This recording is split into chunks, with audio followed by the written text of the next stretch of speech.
Gilmore's there, intercepted at the 4.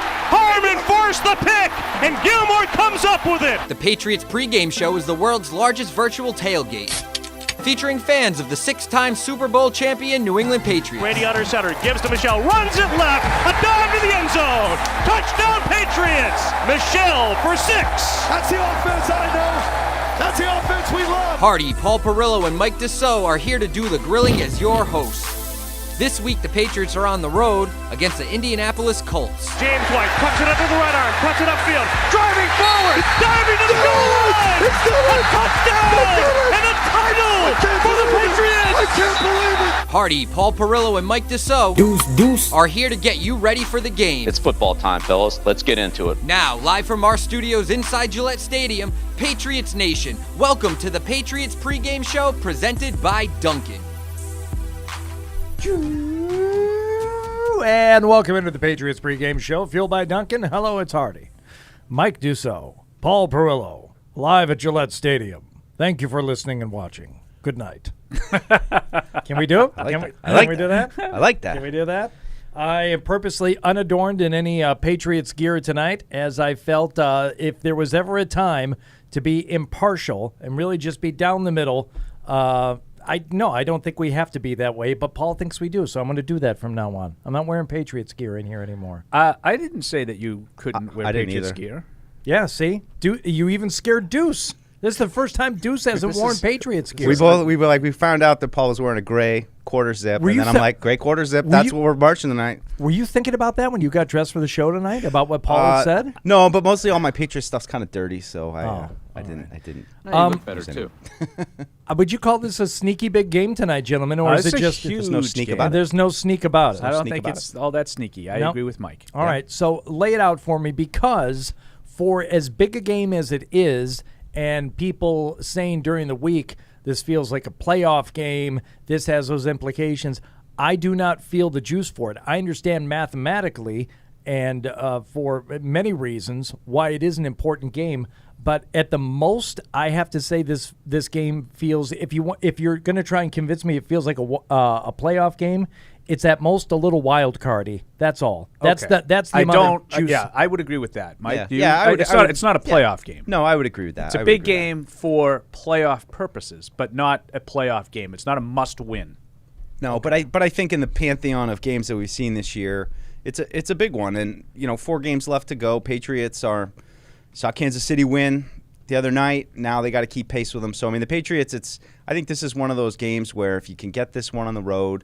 You got 3 more, but 2 of them are at home. The next couple ones, and it would really, put a stranglehold on at least the division. You're playing for a hat and T-shirt probably next week. Then, so we'll see. I think Colts are a really good team that match up well with the Patriots. Kind of have a similar elements. Offense gets going with the run game, turn the ball over a lot. You're on the road. You're in a dome, different than the rain last week, but still a hostile environment. And another really good chance for Mac Jones. I think he's going to have a big night. Yeah, it's going to have to be a big night for a lot of aspects of the Patriots, but there's one in particular that I think got ignored early on as it's been a long time since we've sat here and done one of these. So, we've got the whole bye week and a lot of stuff to kind of get to during the week. But one thing that I thought was a relatively late mention in terms of its importance for tonight's game for the Patriots is really my key to the game. So I don't want to say anything more without blowing it wide open. So let's get to the keys, Matt, if we could, please. And we'll go behind enemy lines, too, here coming up at 6:15. We're going to be speaking with Mike Wells from ESPN.com. But keys to the game come first. Why did you leave the keys up on the table? You wanted to. You've waited all week for it. The whole team's in the locker room right now just listening to this, waiting to hear what you're going to say. Without these keys, the Patriots are destined and doomed to fail. Here are Hardy, Paul, and Mike's keys to the game. Why did I steal your key to the game also? You have the key to the game. You have the right one. All right, keys to the game, brought to you by Paul, Mike, and Hardy. Without these keys, Patriots doomed. Wouldn't be able to open the door. No. They are in Indianapolis, in the locker room, huddled around one small Bluetooth speaker, listening right now. Paul, why don't you lead us off with your key to the game? We're going to switch things up. I think this game is all about getting after Carson Wentz because I have a lot of respect for Jonathan Taylor, and I think they can contain him. In other words, I don't think it has to do what he did against Buffalo. You don't have to go into a game against this guy and say, well, he's going to get 180 yards and 5 touchdowns. No, I don't expect that tonight. I don't think that you should have to just roll over and assume that that's going to happen. But I do assume that he's going to have some production. I do assume that the Colts will be able to run the ball with some degree of effectiveness, provided that the score allows the Colts to continue to run. So if that's the case, I think you have to make your plays against Carson Wentz. I think you need to maybe force him into some errant throws, not turnovers necessarily, but if you can get those turnovers, I think that's gravy. But force him into a couple of 3rd and longs. You got to find a way to pressure him, see if you can get off the field that way. A couple of errant throws, misfires, and a bad percentage on 3rd down. Force a 3rd and 7, get off the field. That's how you create separation. Otherwise, if they're able to run the ball the way they want to and be effective in the passing game, now you got your hands full with a pretty good offense rolling. So to me, the best course of action is to get in Carson Wentz's face and see if you can force him to have a bad night. Yeah, and I think it's the easiest way to limit big plays. And I don't. It's not that I don't trust the Patriots' offense. I just trust their defense a lot more. And if you allow big plays, that leads you down the road of getting into a shootout. And we really haven't seen this team have to get into a shootout this year. And I don't necessarily want to. So don't want to. Well, then we won't limit those big plays. And I think the best way to do that is by getting after Carson Wentz. So I'd co-sign on that one, Paul. I don't know if it's key to the game though. Mike, convince me. Yeah. What is your key to the game, and is it truly the key to the game? Yeah, I mean, I think mine connects in with Paul's, and I mean, I see this as a back and forth kind of game that's just going to depend on how it unfolds and who's kind of a little bit sloppier with the ball maybe. I mean, I think both teams really prey off of the takeaways, and that's something that I think the Patriots really can't regress back to early in the season. If they're bad with ball security tonight and they kind of regress to what they used to do early on, I think it's going to be a tough one for them. But for me, it was, red zone stops and finishes. So defensively, get stops in the red zone, and offensively, I think it's just probably my biggest key for the offense going forward. Finishing in the end zone with touchdowns when you get inside the 20. I think it's been, they've been, I don't even want to call them sporadic. I think they've had a couple good games where, especially Cleveland, I think they had 5 out of 6 they scored touchdowns on. But after that, it's been, not good enough. And I think when you talk about getting into shootouts, that's where you got to put the points up. So defensively, I'm with you. I think Jonathan Taylor's going to get some big plays. I think he's going to roll off some, 20, 25-yard runs here and there. Don't give up the scores, though. Tackle them and then stiffen up inside the red zone. So I think they're going to make some big plays, and I totally am with Paul. I think you get to that point, if you get a couple stops early downs to get Jonathan Taylor or Hines and get them into third and manageable distance, you got to get off the field. But for me, I just think the whole overall the game, it's about finish the touchdowns when you get there offensively, and defensively hold them to 3. And if they do that, it should open up enough. And Hardy, we talked a lot this week about how similar we think these two teams are. They're kind of mirror images, and they do a lot of things well, the same things well. There's one area that the Patriots have an enormous edge over the Colts, and that's red zone defense. The Patriots' red zone defense has been pretty good, and the Colts' red zone defense has been pretty bad. So to Mike's key here, maybe that gives you an edge in finishing your red zone drives. It's all part of a balanced Patriots team this year, because their red zone offense has been pretty bad too. Yeah. So for the Patriots, right? No, but you're right. You're absolutely right. But maybe the fact that they're bad in the red zone allows you to have a little bit more success tonight in that area than you have been. When stopping them and holding them to 3, a lot of people would call that bending, but not breaking. Yeah, has that ever been said before? Not by the Chargers. They would just say, screw it, we're going for it. Well, you both make a lot of sense. I like your keys better than mine, especially after the news that Damian Harris was not going to play tonight. Yeah. Essentially, my key, when I was thinking about it this week, was I heard a lot about letting Mac Jones loose. Oh, you've had the shackles on him at the beginning of the season, then he couldn't throw the ball in that wind in Buffalo. Let him air it out tonight. I say don't abandon the run, especially with Ramondre Stevenson, the way he's been playing, and further informed by the size of the inside linebackers that the Colts have. Deuce, I'm sure you know about this, but they got a couple of guys playing inside linebacker that are about our size. Yeah. Okay, well, no, My they're size. bigger than that. But 225 pounds, I think, is what they max out at. They're not big guys. Yeah, it's speed. Ramondre Stevenson is an absolute killer against guys like that. From what we've seen of him so far this year, I say utilize him. I say continue to go with that. And if he's successful, great. Then you're going to keep him honest, and you're going to open things up a little bit for Mac Jones. But, the early and admittedly something that I would be first to say, oh, thank God, now we can get Mac Jones to throw the ball this week. This will be more fun. We'll be in a dome, and he's coming off a week when he didn't throw anything. He got a couple of weeks to prepare. Why don't you keep running the ball? It changes with Damian Harris out again. So it's going to be, who are our backs tonight? It's going to be Ramondre Stevenson, Brandon Bolden, and who got elevated off the practice squad? Yeah, so Divine Ozigbo, who's been on since I think just the end of November 30th, I think he signed. So he's been here briefly. Born in Framingham, raised in Texas. Oh, that's cool. Went to Nebraska. They grew up in Texas. I don't know how much time he spent here.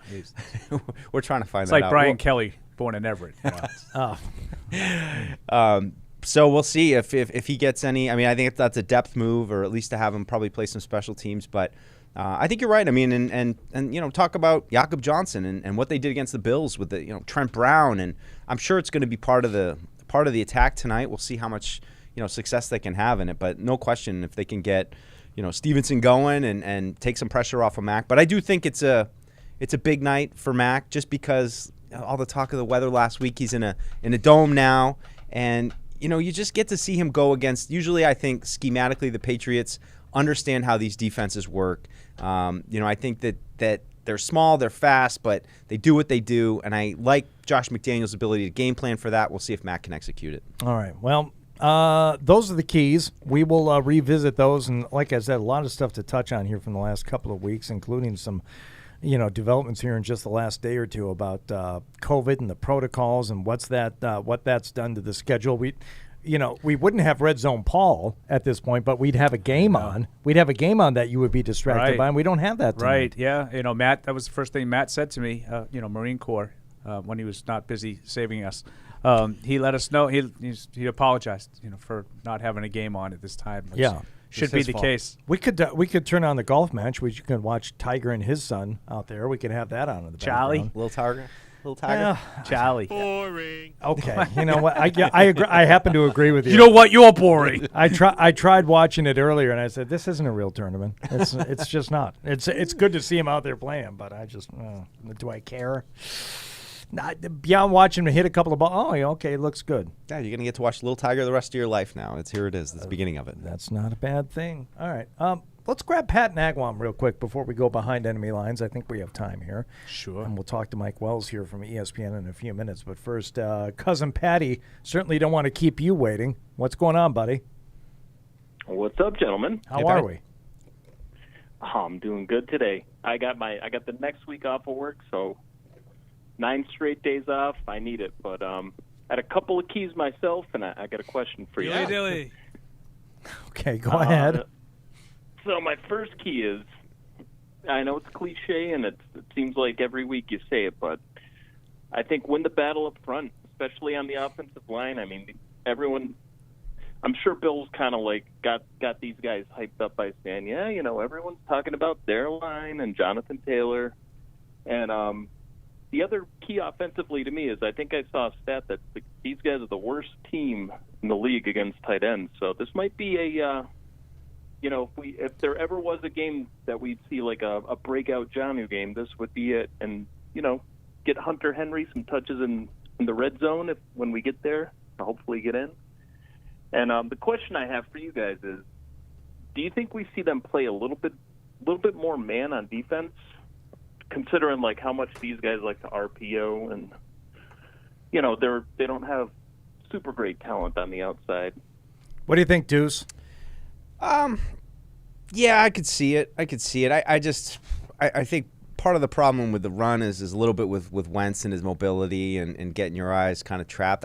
They just don't overall scare me. I think you get JC, put him on Pittman, and after that, I wouldn't do anything different in the secondary than they've been doing. Just continue to take the ball away and play the way they've been playing. I think it's been a good formula. I like more eyes on the backfield. You know, if something has to change mid-game because they're having problems, then I know Belichick's not afraid to do that. But I wouldn't be too hot to change things up too much. All right, Matt, we appreciate the call, Patty, but we now go behind enemy lines, talk to Mike Wells. Let's go. You know the view from New England. We go behind enemy lines. But what about the view from the other side? Well, I'm doing great, even though I miss being there with you guys. And that's why you're our favorite pregame show guest every year. You guys know you tell everybody that. Time now to go behind enemy lines. My God, it's coming right for us.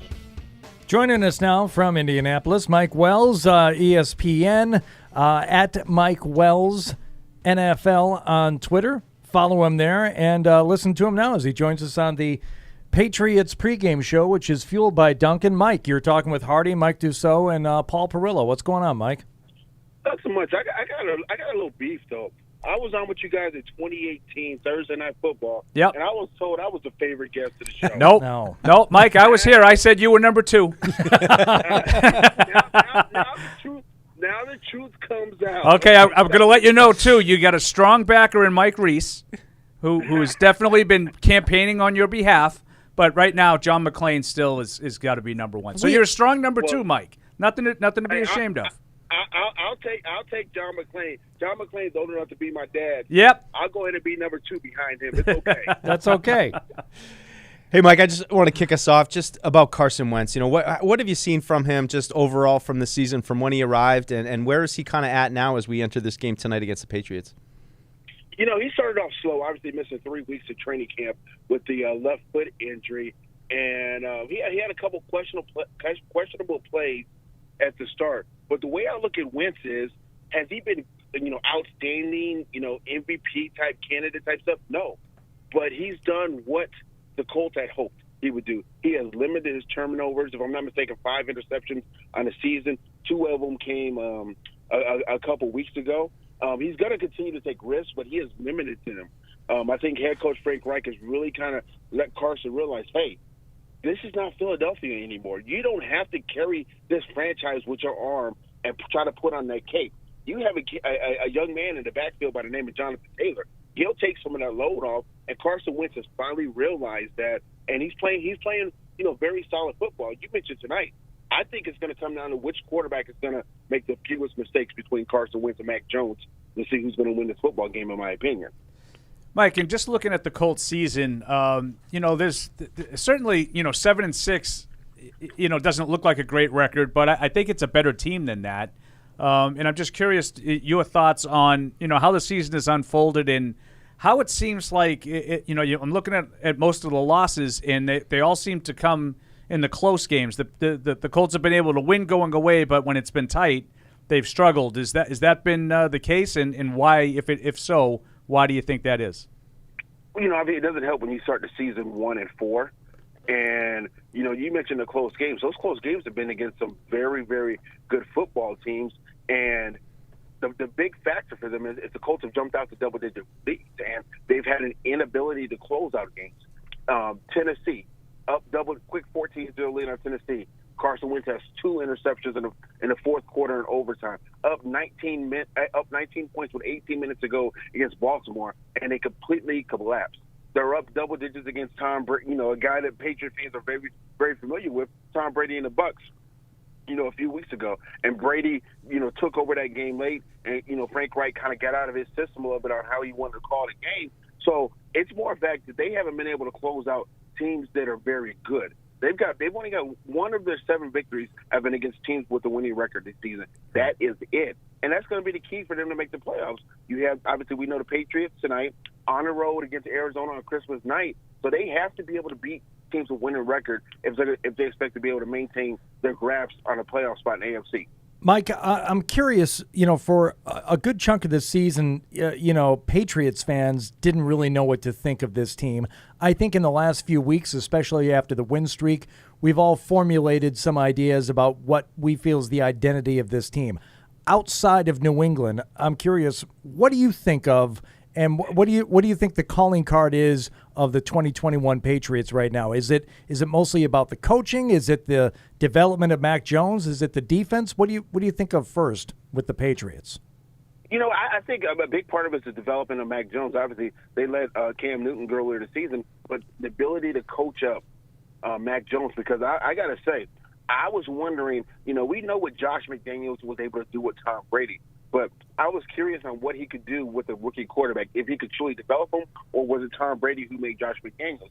But now, finally, Colts fans are going to hate that I say this, but you have to give Josh McDaniels credit for his ability to get Mac Jones ready to be a starting quarterback for a team that has the number one seed in the AFC. I believe the development of, not only Mac Jones, but what they have on the roster. You look up and down that roster, they don't scream. That roster does not scream number one seed in the AFC, in my opinion.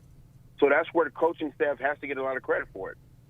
Mike, just on the defensive side of the ball, not a lot of names that jump out at you like Dwight Freeney might have, or some of the other ones, of course, Darius Leonard making a ton of plays. But just overall, what are your thoughts on the defense, and what do you see them as what are their strengths, and are there anything tonight that kind of worries you against the Patriots?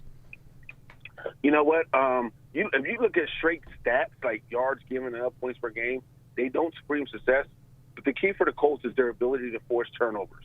They forced 29 turnovers. They have the same number of forced turnovers as sacks this season. Oof. 29 turnovers that they forced, 15 interceptions, 14 forced fumbles. So if the Patriots could end up with a lot of yards, but the Colts find a way to get that key punch out, that strip sack, come up with an interception to, stop a team's drive. So the key for New England is going to be they're going to have to protect the football, because Darius Leonard's going to come in and he's going to try to punch. He's going to try to punch the ball out like he's fighting his worst enemy in the back alley of a bar. Mike, early on you mentioned that you think the game tonight comes down to which quarterback can avoid the mistakes. And I'm just wondering, around here, because Patriots fans are super sensitive, as I'm sure you know, anytime anybody says anything about the Patriots, it becomes a story. So I know the linebacker, and forgive me if I'm mispronouncing the name, but is it Okereke, Bobby Okereke? Okereke. Okay. He made the comments about they want to shut down the run and see what Mac can do. And, of course, that became a thing here in New England. I'm just wondering how if that got back to Indy, that the Patriots fans and I think their players a little bit seem to be miffed by that comment. I got to tell you right now, Patriots fans, I love how passionate they are, but they are ultra sensitive. I think you guys realize that too, how sensitive Patriots fans are. And mind you, I've had some Patriots fans follow them for years and years, and I've enjoyed the back and forth, respectful banter, but they are beyond sensitive. Bobby Okereke, he was not insulting. That was not bulletin board material, things like that. If you're a defensive player and you look at the Patriots, you're going to say, hey, let's see what this young kid, this rookie quarterback can do in a pressure-sensitive situation. That's not an insult. What it is saying, all right, let's see what this young fella can do. Now, if you sit there and say, okay, let's see what Tom Brady can do, and let's force Brady to beat us, then you sound like a dummy for saying that, because we know what Tom Brady can do. But let's see what Mac Jones can do in a pressure-type situation. Not an insult at all. Okereke definitely did not mean it that way. Patriots fans, again, I love y'all, but pump the brakes and trying to build up billboard material. Yeah, this is game 14. That's the game plan that the previous 13 Patriots opponents put it to work. Right. So far the Patriots have been able to win 9 out of those previous 13 games, but every team that they faced has tried to stop the run and make Mac beat them. Most of them haven't been able to stop the run. We'll see what happens tonight. Mike, I know you cover a little bit of golf. Just curious as to whether or not you got to see Tiger out on the course at all today, because I was watching for a few minutes before I came in, just long enough to see what he looked like out there. Listen, I'm like a kid on Christmas morning when Tiger Woods is on the tee box or on the green. And I gotta say, yes, I enjoyed watching Tiger, but man, watching young Charlie just swing it. I'm telling my 10-year-old son. That's what I said. Hey, buddy, Yeah. Hey, how about you start playing some golf with me? Let's play some golf with Dad. And my son's a tennis fan. He has no desire to play golf. He wants to get up and down. He likes to play running sports. Yeah. So he's like, no, that's okay. I'm like, look at Charlie. And he's like, who's Charlie? Charlie Woods, who's that? So, yes, I love it. I'm all about Tiger Woods. I've had an opportunity to follow my 3 major tournaments for 4 days, and it's incredible. I'm glad he's back, even though he's past his prime. Clearly, he is always going to draw eyes, no matter where he's playing at. It doesn't matter if he's playing in Pro-Am or playing with his 12-year-old son out there. Yeah, I watching his son last year knock that 5-wood to about 4 feet, bending around the corner, hitting that draw. I'm like, good grief. This already this kid plays a little bit like his father, and it's just going to get more so and more so. Okay, Mike, we always ask our guests, you probably remember from 3 years ago, we do require a... 3 years ago when you said I was your favorite, yep, I sure do. Okay, well, maybe, obviously, you're misremembering that, so maybe you don't remember. I'm going to have to walk that one back. That's on me. My fault. What we've only had one guest ever refuse to give us a score prediction, and he's been shut out of the Patriots pregame show ever since. Shunned. I know you won't let us down. You got a prediction for tonight? Oh yeah, listen, I love predictions because of course, people insult me when I get it wrong, but when I get it right, nobody says anything. I'm going to say a close one. Colts 27-23. I know the Patriots have the number one distinguished defense, but I think they're going to find a way to get some points. 27-23. And it's going to be a late turnover by the Patriots to steal the game for the Colts. Another insult from Indianapolis. There you go, Patriots fan. Mike. They'll be all over that one, Mike. It's awesome. Really good talking to you again, Mike. We appreciate you taking the time. Thank you. All right, fellas. Listen, we talk golf, so we're best friends. I don't care what you think. We are best friends for talking golf.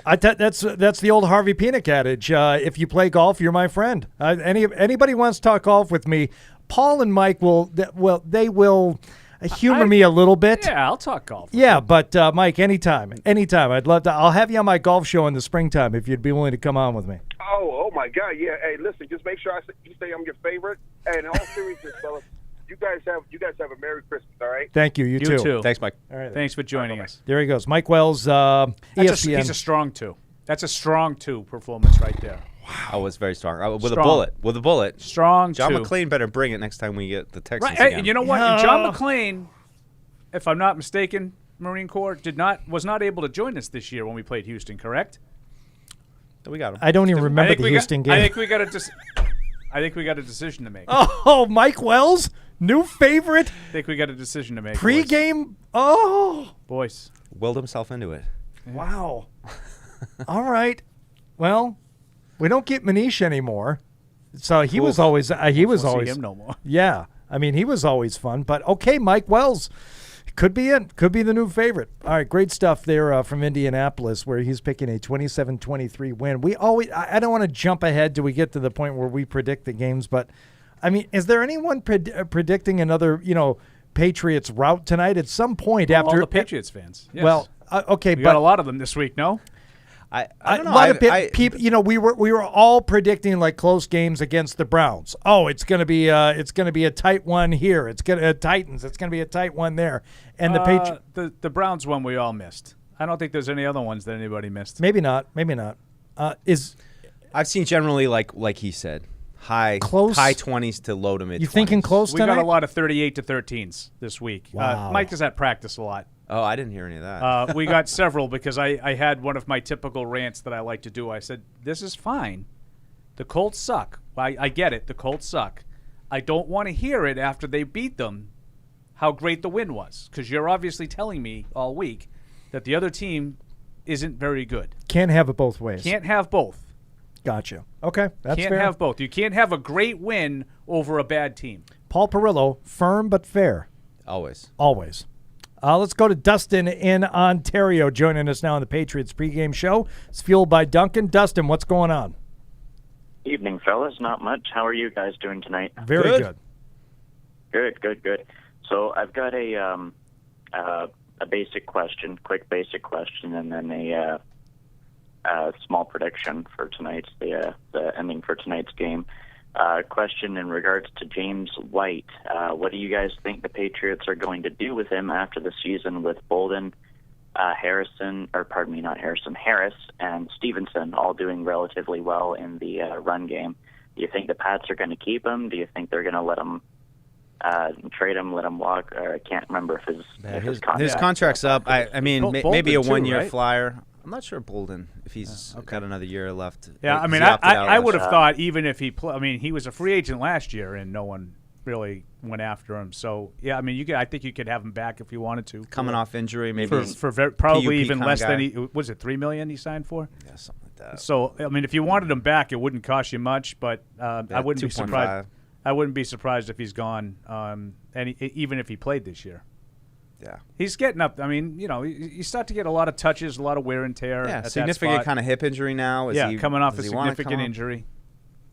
I wouldn't be surprised if he's not. My prediction for tonight's game: the defense is going to play absolutely out of their mind tonight. 5 sacks, 2 strip sacks, an interception, and they're going to keep the Colts to 10 points tonight. It's going to be a 28-10 win for the Patriots. Another blowout. You absolutely have nothing to worry about me calling in after the game saying, "Ha ha ha, we won, Colts suck," or anything like that. No, you're saying that now. No, I never call in after the game and start gloating or harping on my prediction ever. All right. Oh no, I don't need that. It's not gloating. It's you're telling me that they're going to roll over a bad team. So when the game is over, I don't need to hear about how good the team was that they beat. I don't really see them as a bad team. I think 28-10 really indicative on where they are. I think they're a decent team, not a bad team. All right. Well, Dustin, we appreciate the call. Thank you very much. Won't be seeing anyone up in Ontario anytime soon, as they have locked things down, and more places following suit around here. I'm sorry, when Ontario popped up, first thing I thought about was the NHL, and if you missed the news earlier today, the Bruins shutting things down until after Christmas. You had mentioned about this game, how big it was, and if it was in fact big, and you were saying, well, at least from the Jews' perspective, it doesn't seem to be there, and I think that might be why. I think people are really discouraged. I know I am. If I'm just speaking for myself, sports are kind of shutting down again, and I thought we were past this.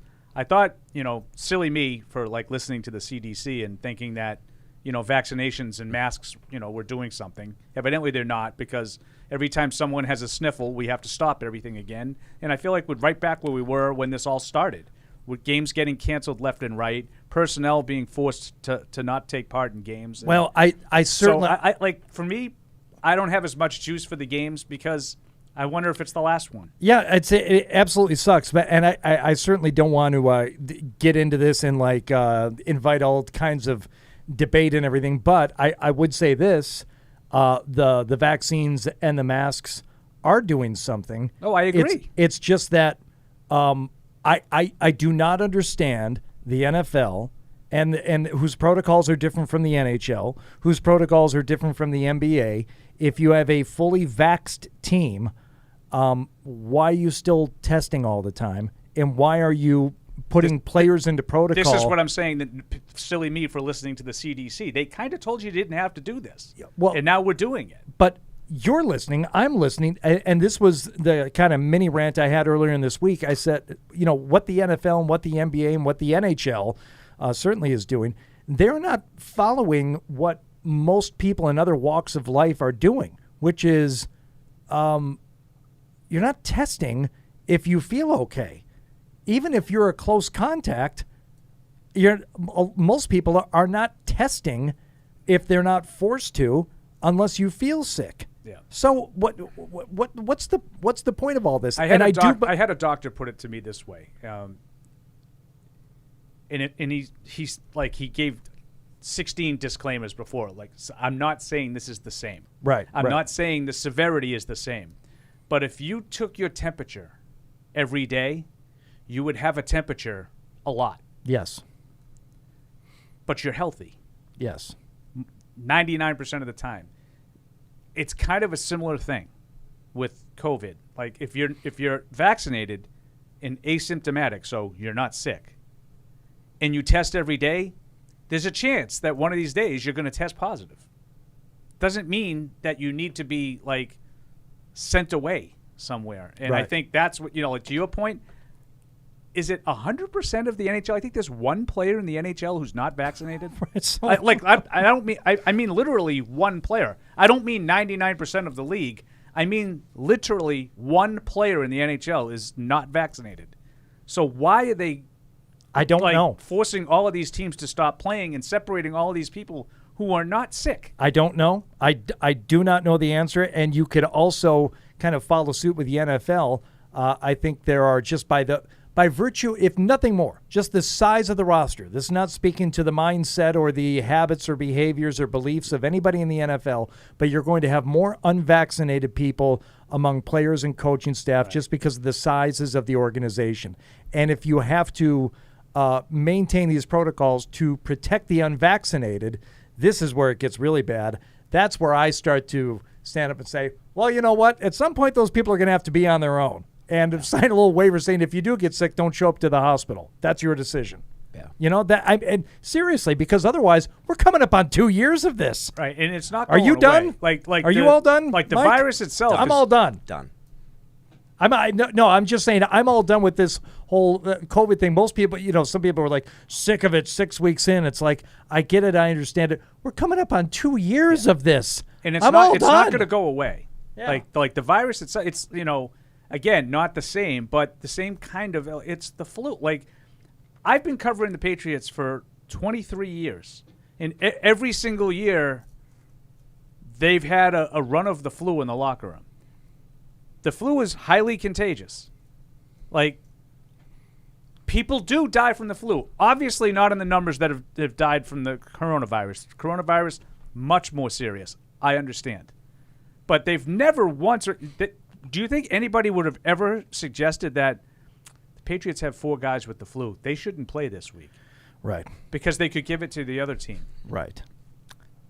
Look, it is something that is going to have to be addressed. I believe the NBA is already addressing it, and I think the NHL is going to have to be next if they want to have a season. Yeah. Because this is... It seems like the NFL is, and probably going down this road of if you're vaccinated and no more testing. Change that. Right. And I think that's the way to go because, and I know it sounds like you're being reckless and stupid, but it's kind of like you put your hands over. I don't want to see it. Like, no, I'm just not going to test. If they're vaccinated and healthy, you don't have to be tested all the time. Right. I mean, that's what the CDC tells us. From his years in Southern California, Deuce alone is probably venereal venereal diseases, that are innumerable. Probably. But we're not afraid to be around them, right? It's part of life. You wouldn't make out that's with a me. great. But, That's a great point, Hardy. Thank you. That's a great point. All right, let's strong to very strong. On that note, let us thank our proud sponsor, Bose. They are proud to be the official sound and official headphones of the New England Patriots and the NFL. Bose Quiet Comfort earbuds rule the quiet. Learn more at Bose.com. TouchView Interactive is here to support your hybrid learning, distance learning, and video conferencing needs with easy-to-use tools that allow end users to collaborate, interact, and present seamlessly. TouchView Interactive offers a comprehensive line of accessories and software to support your audio-visual needs. Outfit your classrooms and presentation spaces with the future of interactive display technology. Visit touchview.com for more info. Offered by the Oakers Company, celebrating 100 years of service and support.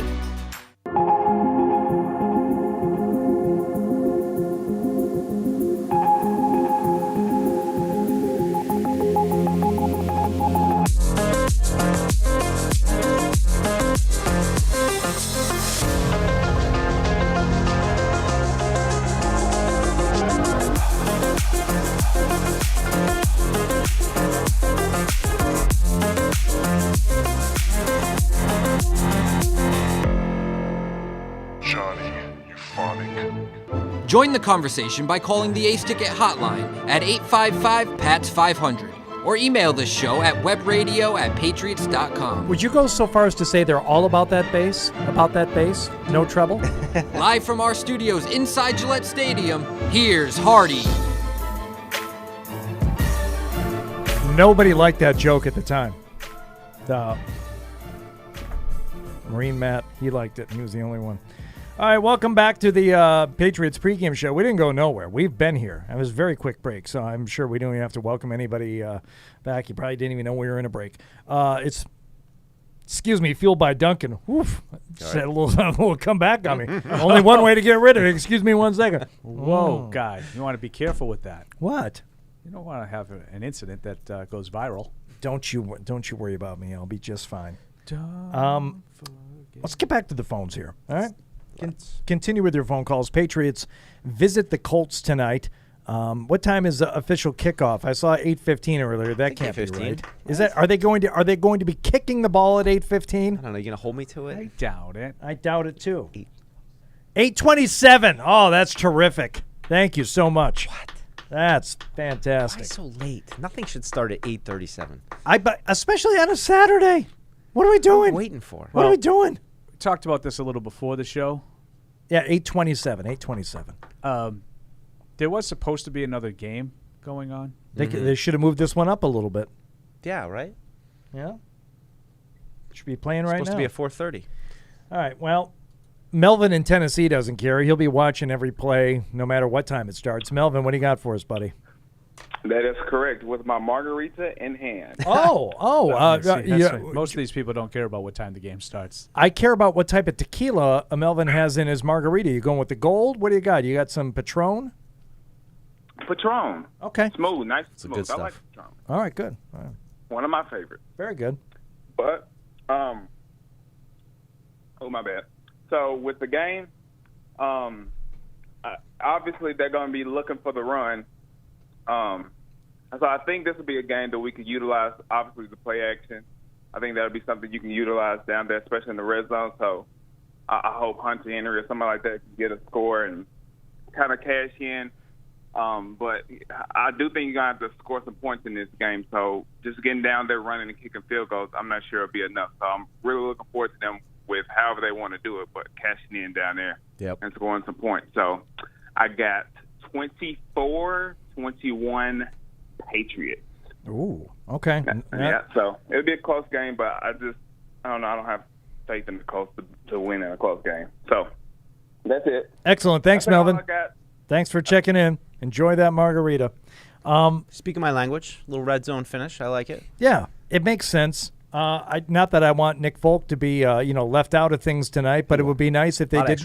It'd be nice if they didn't depend on him for half the points again tonight. Yeah, at some point they gotta figure out a way to get in the end zone, and I mean that's why I like just having a game that's indoors and we can kind of reset a little bit. But I also really liked what Mike Wells had to say just about how many turnovers that the Colts force, and I think that's a big part. Patriots are the same way. And really, I mean, not to oversimplify it, but I feel like you could get probably down to the end of this game, and you're going to look at the turnover battle, and whoever won it is probably going to squeak out the victory tonight. All right. Moving on to Spee in Fresno, our old buddy Spee, checking in on the Patriots pregame show. Hello, Spee.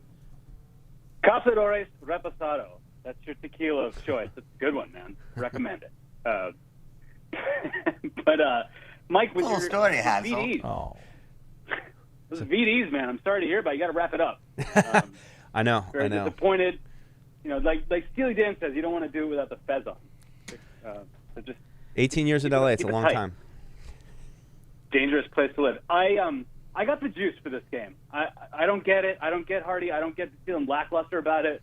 This is a huge point in the season. It's the navel of the season. And we gazing into it. It's just they both teams started off 2-4. Both teams, I think they kind of like have something to prove that they deserve to be thought of highly. I think, just with all the parity of the season, teams trying to sort of make themselves show as deserving of their high status. I think both teams have that to go for. I think it was really interesting with the behind enemy lines, like the Mike Wells guy, talking about Wentz minimizing turnovers. That made me think of kind of like similar to Mac.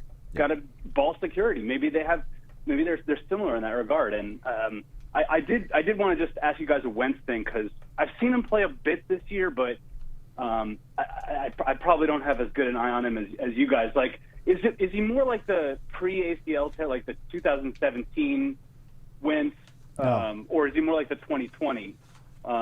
Neither. Which one is he closer to now?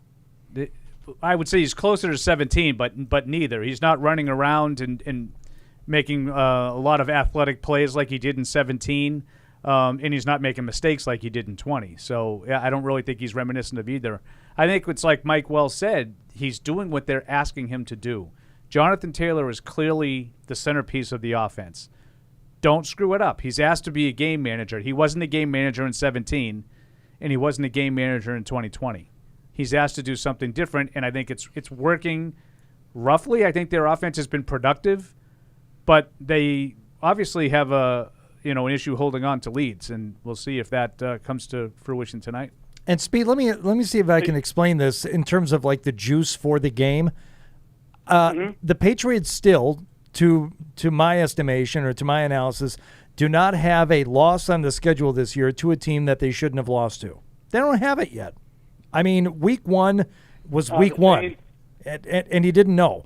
The losses to the Cowboys and to the Bucs, I just say, yeah, those are better teams. You kept it closer than you should. Now, tonight's game, the Patriots are underdogs in this game by 2.5 points.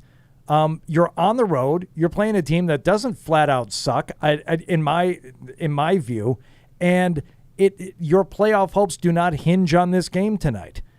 Some of the juice was taken out of it, quite frankly, by the Chiefs winning the other night.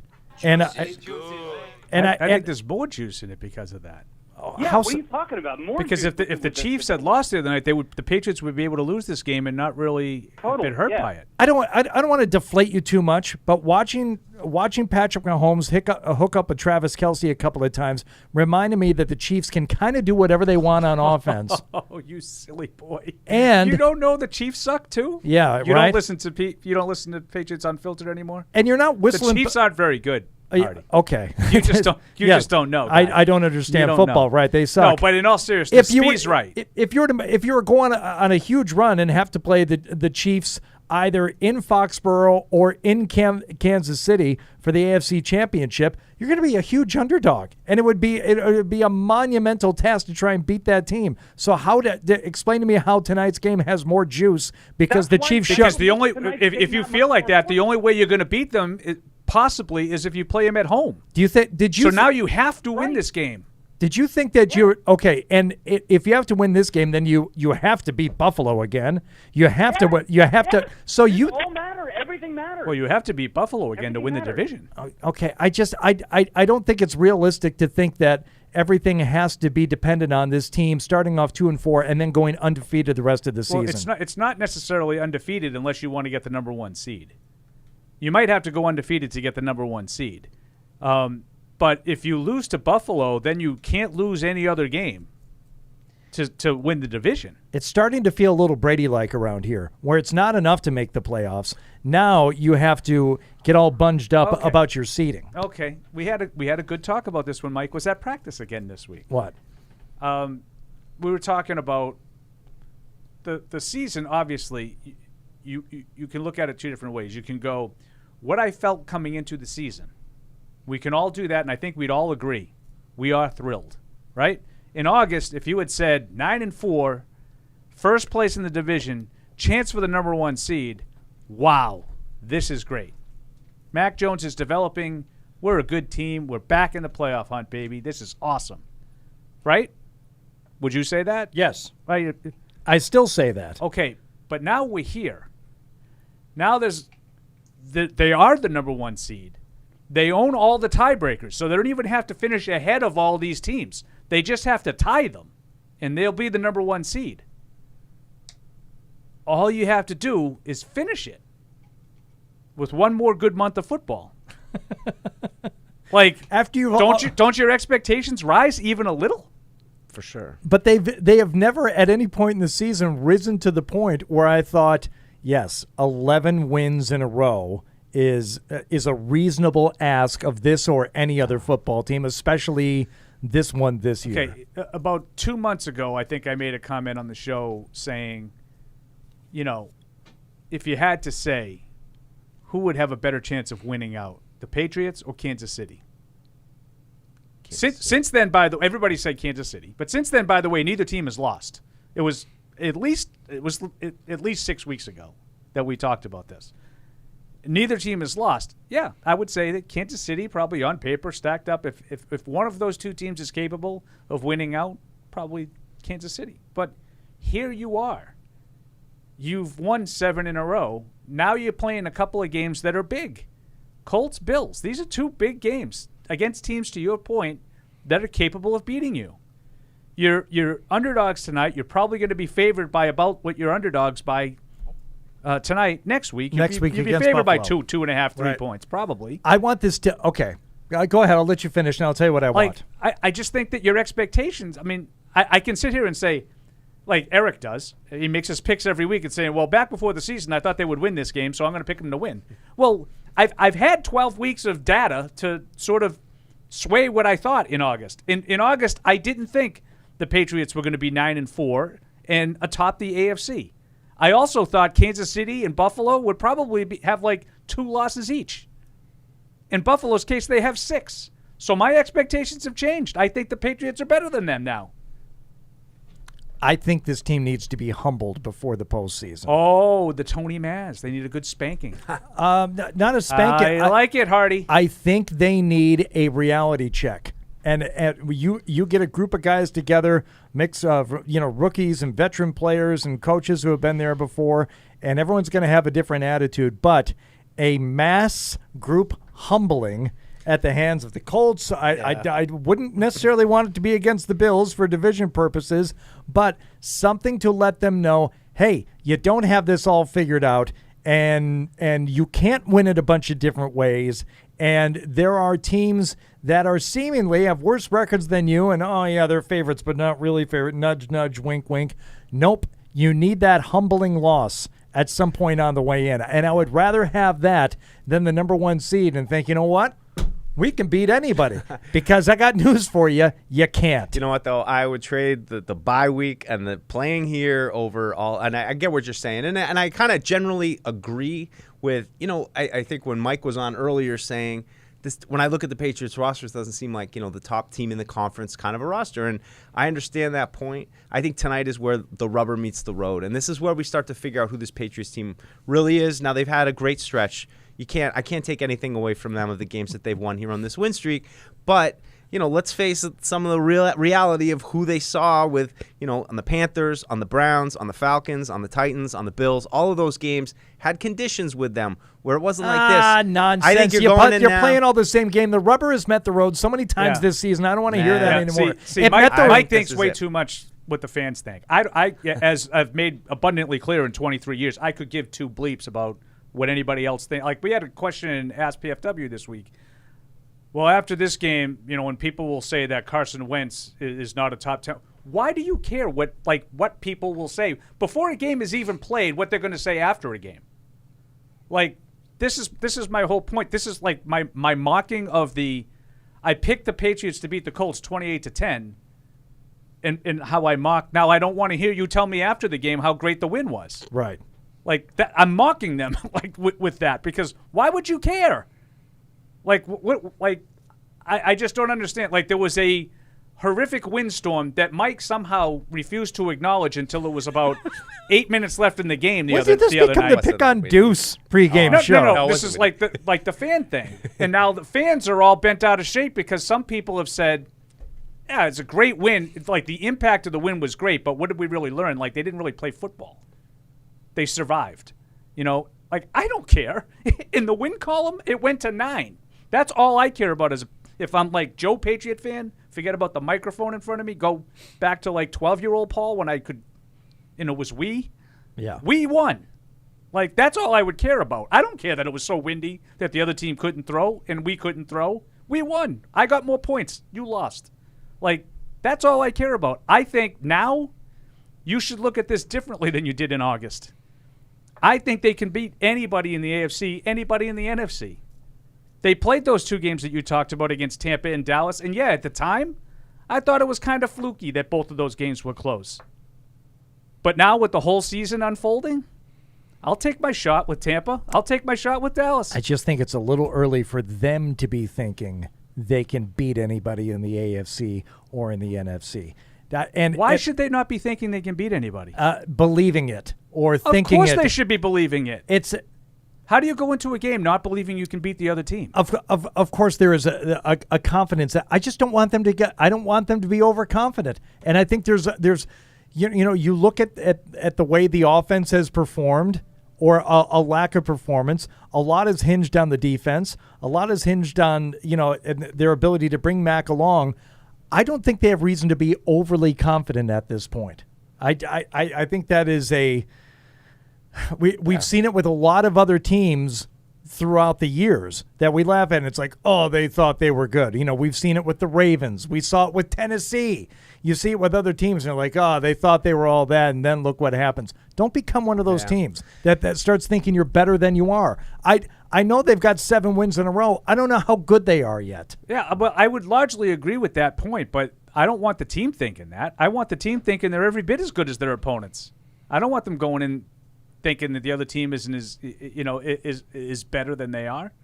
By the way, the inactives. Yeah, I was just going to run down. Not nothing too surprising. Stidham, Joshua Bledsoe, Juwan Williams, Damian Harris, Yadin Kajust, and Devin Asi. How about this? How about this, Paul? I don't want them taking anything or anyone for granted. No, I don't want that. But that's a different argument than.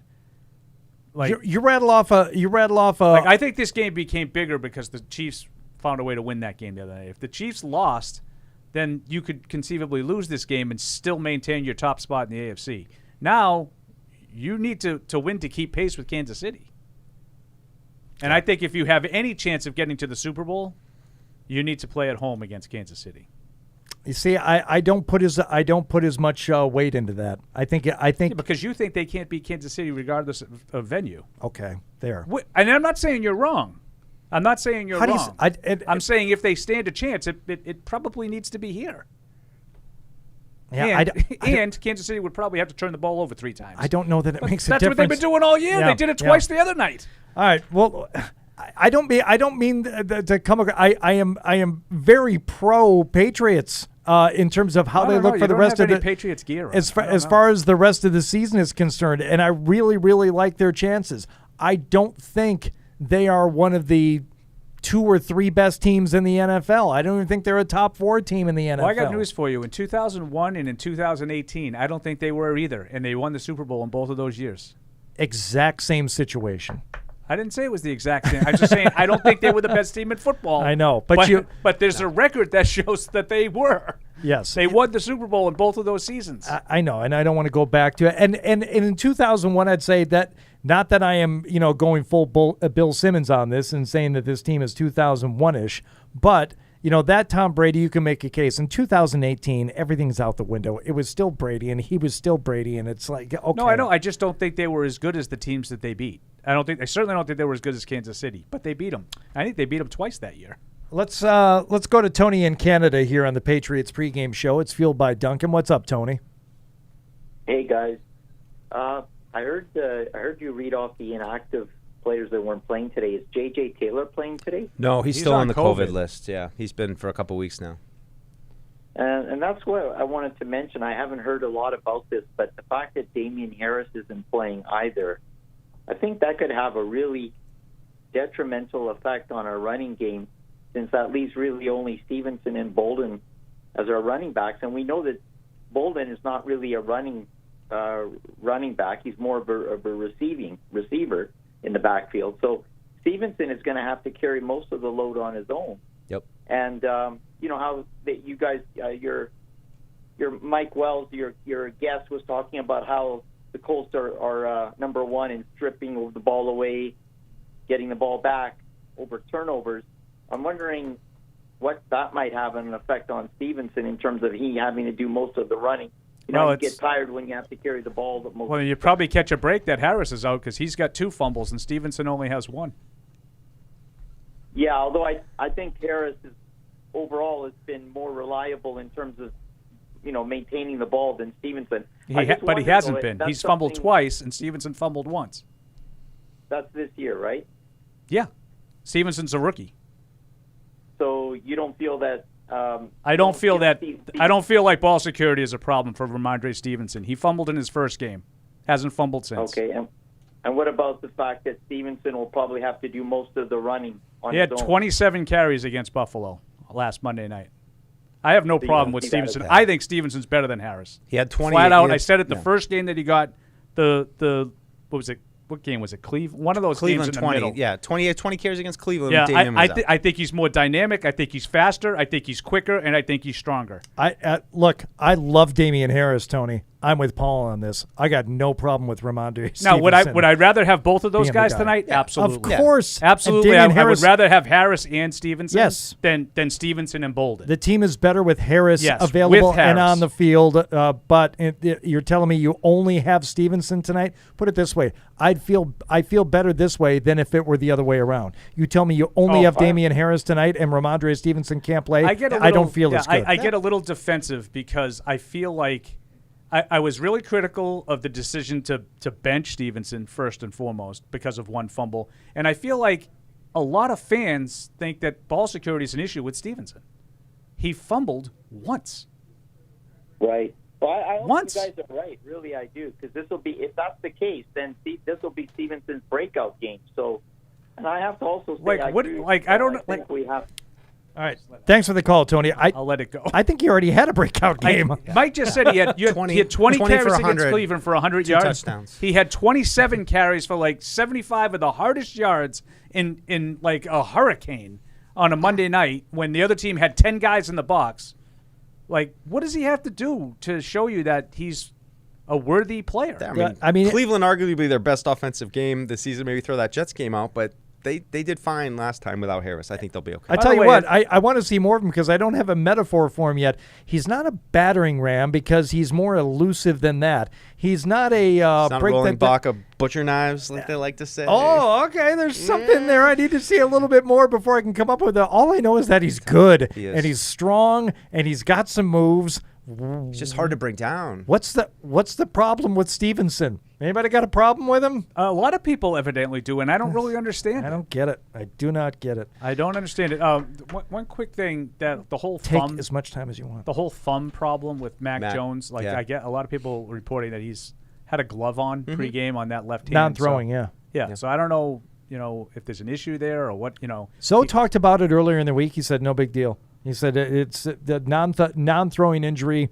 He doesn't even think about it. I know, but for is a there an sec. injury? Non-throwing hand. You can put pins in it. Doesn't matter. It doesn't matter. Okay. It was a. That's Zoe. It was a non-concern for. I feel like I played quarterback in the league a little bit. I know.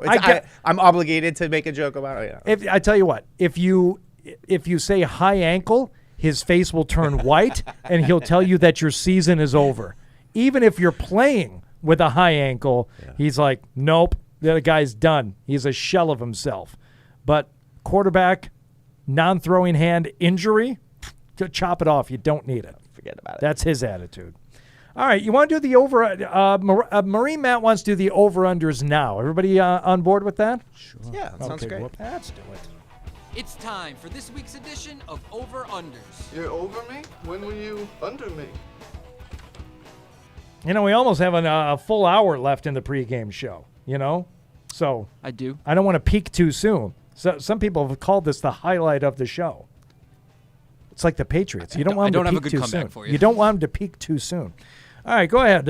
What did we do last game, and where are we on the season, Matt? Okay, so 2 weeks ago, Paul went 5-1, Hardy went 5-1, and Mike went 3-3. Wow, Paul and I are good. Ouch. Bringing the season totals to Paul 45-33, Mike 40-38, Hardy 33-45. I'm gaining ground on Mike. I have no chance of catching Paul, but I have a chance to make it interesting against Dussault for runner-up. So let's go. Let's go. Mac Jones completions 20.5. You're up first, Deuce. Yeah, you know what? I'm gonna feel optimistic. I'm gonna play the over on this one. I think he has to throw a bunch. I'm going to take the over as well. All right, gentlemen. Just sticking with my key and just say it. Just sticking with my key, and they're going to continue to run the ball a lot. Completions? 20. Yeah, I'm going under. Kendrick Bourne receiving yards 37.5. Paul, you're up first. I will take the over on that one. I think he is the guy that makes some plays tonight against, I think, an average secondary that lives off turnovers. Yeah, you know what? Conversely, I will go over on that. It doesn't mean you have to throw it a lot for Bourne to get off. And we've said this before. That's one play. You know what? I'm just going to make it fun and go under. Maybe he goes elsewhere tonight. All right. Carson Wentz passing yards, 225.5. I am siding with Paul on this and saying they're going to be getting after Carson tonight and going to make his life miserable. I will go under.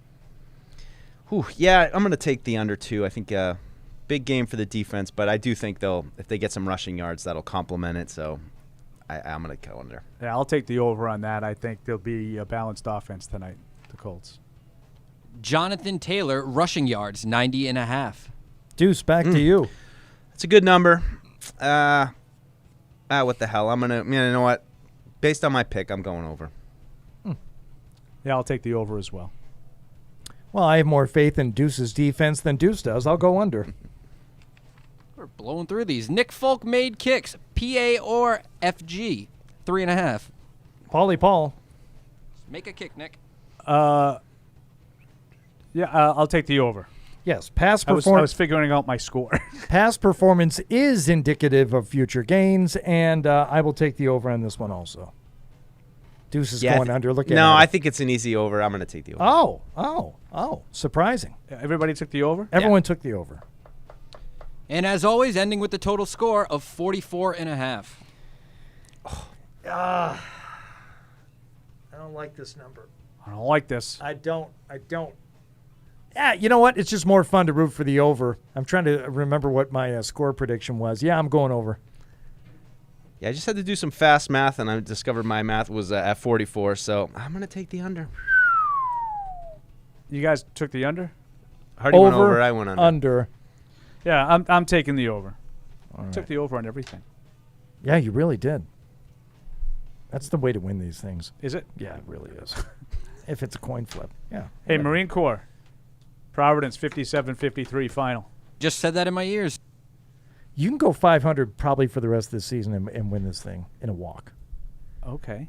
Well, what does that get me? Early retirement? Nothing. No. We've got a Sodi on the line. Do for, I get for a? the How about the winner gets the post-game show off? You told me this at the beginning of this season, then we would have had some action. No, we did lay a Sodi pop on the line for the Sunday six-pack, or just a cold drink, a tonic of the winner's choice. Oh, nice. That sounds fair. So that's on the line. But this you get nothing. All right, we'll get back to the phones here, 855-PATS-500. Oh, an email here I wanted to get to, too, webradio@patriots.com. This came to us from Russia. With love? Yeah. Roger in Mayfield, Kentucky. He said, first thing, my wife ran into a group of Patriots fans from Boston who were there in Mayfield, Kentucky, giving out gas to people with generators who were affected by the tornado. Wanted to say thanks. And if they're listening, and everyone else who has donated or helped out. That's a great story. Second, Mac Jones balls out tonight.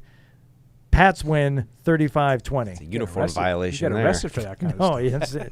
It's a saying. 35-20? 35-20. Another blowout, Deuce. I told you. Another blowout prediction. Another blowout. I'm surprised. All right. Back to the phones we go. John in Los Angeles. John, you're on the Patriots pregame fueled by Dunkin. What's up, buddy? Hardy, we love having you on the show. Oh, thank you. Fantastic.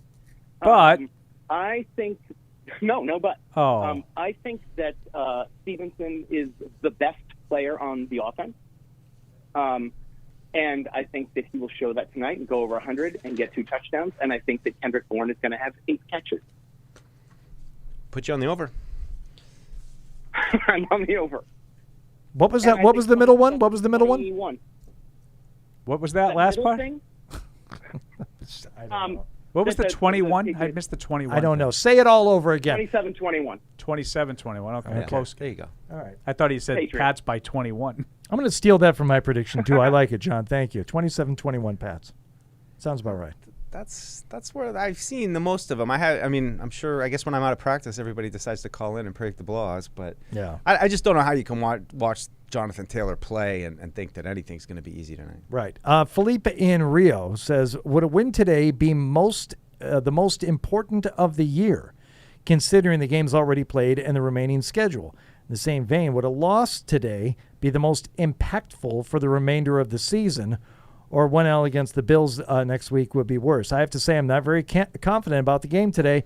All key Colts players are available, unlike the other good teams defeated by the Patriots this year. I believe Poole is out. Yeah, Ryan Kelly, their center, is out. He's a big part of what they do with their running game. So I think that will hurt. That's a significant. If you had to pick the two games, Colts, Bills, they have to go 1-1. How would you choose to go 1-1? How would I choose, or how am I predicting they're going No. How, what would you rather? They have to lose tonight. Lose tonight. Beat the Bills. I agree. Beat the Bills. I agree. That's why win the division. That's why the game is missing a little bit of juice for me too. You just explained it. That doesn't mean it doesn't matter if they lose. Kind of. I'm saying if you have to lose a game, one of these two, which one would you rather lose? And I think because the other one is a division game, for sure. I agree with Mike. I have trouble divorcing myself from not just like my thoughts and expectations for this team at the beginning of the season as they are in the middle of the season, and even right now after 7 straight wins. I don't expect them, nor do I say they are going to have let me down in any way if they don't run the table the rest of the way. I think they're going to lose a game on the way in. I'd rather have it be tonight than against the Bills. You know what this is all about? I'm going to bring this home for you. Tie it all. Well, put a bow. I feel like this is going to get personal. Nope. Hardy is Ronald Miller. Can't buy me love. Deep down inside, you're still that guy. Okay. Okay. Come on. Still got a telescope. You still can't do it. I gotcha. You can't see the Patriots as a good team. You can't do it because you still think of them. I don't want as them that team that went 2-4. I don't want to be let down. It's as I said on our text chain this week. It's like the Jim Blossom said: if you don't expect too much from me, you might not be let down. All right, but that's a lousy way to be a sports fan. I'm not going to get excited because that way I won't be upset if they lose. That's a lousy way to root for a team. I tell you what would be even lousier is having them run the table and rattle off 11 straight wins to end their season and then lose in the first round of the playoffs. Yes, that would be lousy, but you wouldn't be all that upset because you don't think they're going to win the next one every time. I want them to lose one on the way in. There, I said it. I want them to lose one on the way in.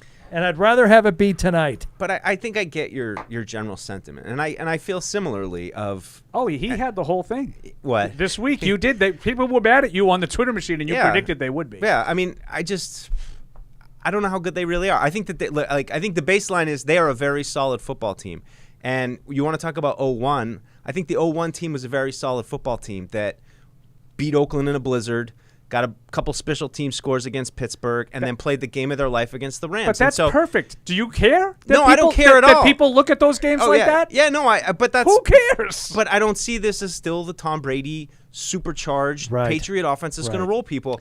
And I think tonight you're seeing a team that wins similar to the way that they do. And I want to see them win a game without having to get a bunch of takeaways or rely on people that are out or rely on the weather. Or 18 points off of field goals and extra points. Sure. I mean, start to show me who you are. No, it's fine. If they're just a solid football team that is not, world beaters and all that, that's fine. They can make some noise in the playoffs, and maybe it lines up in a way like it did for 0-1, and they're able to win some games like that. But I still don't feel like I fully know who this team is with 4 games to go. I think the offense has a ways to go. I agree with both. I love the defense. I love the defense. I think that they're going to keep them in every single game that they play. I think that there's a little bit of an identity crisis where you had 1 year of Cam Newton, and now the Patriots are a good team again, but that doesn't mean that they're the Tom Brady, those Patriots of 3-4 years ago that just housed everybody, and unless it was an off night, they should win. I don't think this is the same kind of team. Yeah, I don't think that you need to have the arrogance that you once did with Brady and at the heyday, but again, I don't think that you should go into these games not getting overly excited because for fear of being disappointed. Oh, yeah. That's all I'm saying. Yeah, and by the way, I did not share that like the sentiment that Jim Murray had in years past when the Patriots would start 8-0 and with Tom Brady, and he was just rooting for a loss because he couldn't take the stress as a fan for another undefeated season. So childish. It really, he is a man-child. Yeah, absolutely. He truly is. That I didn't agree with because I said, you know what?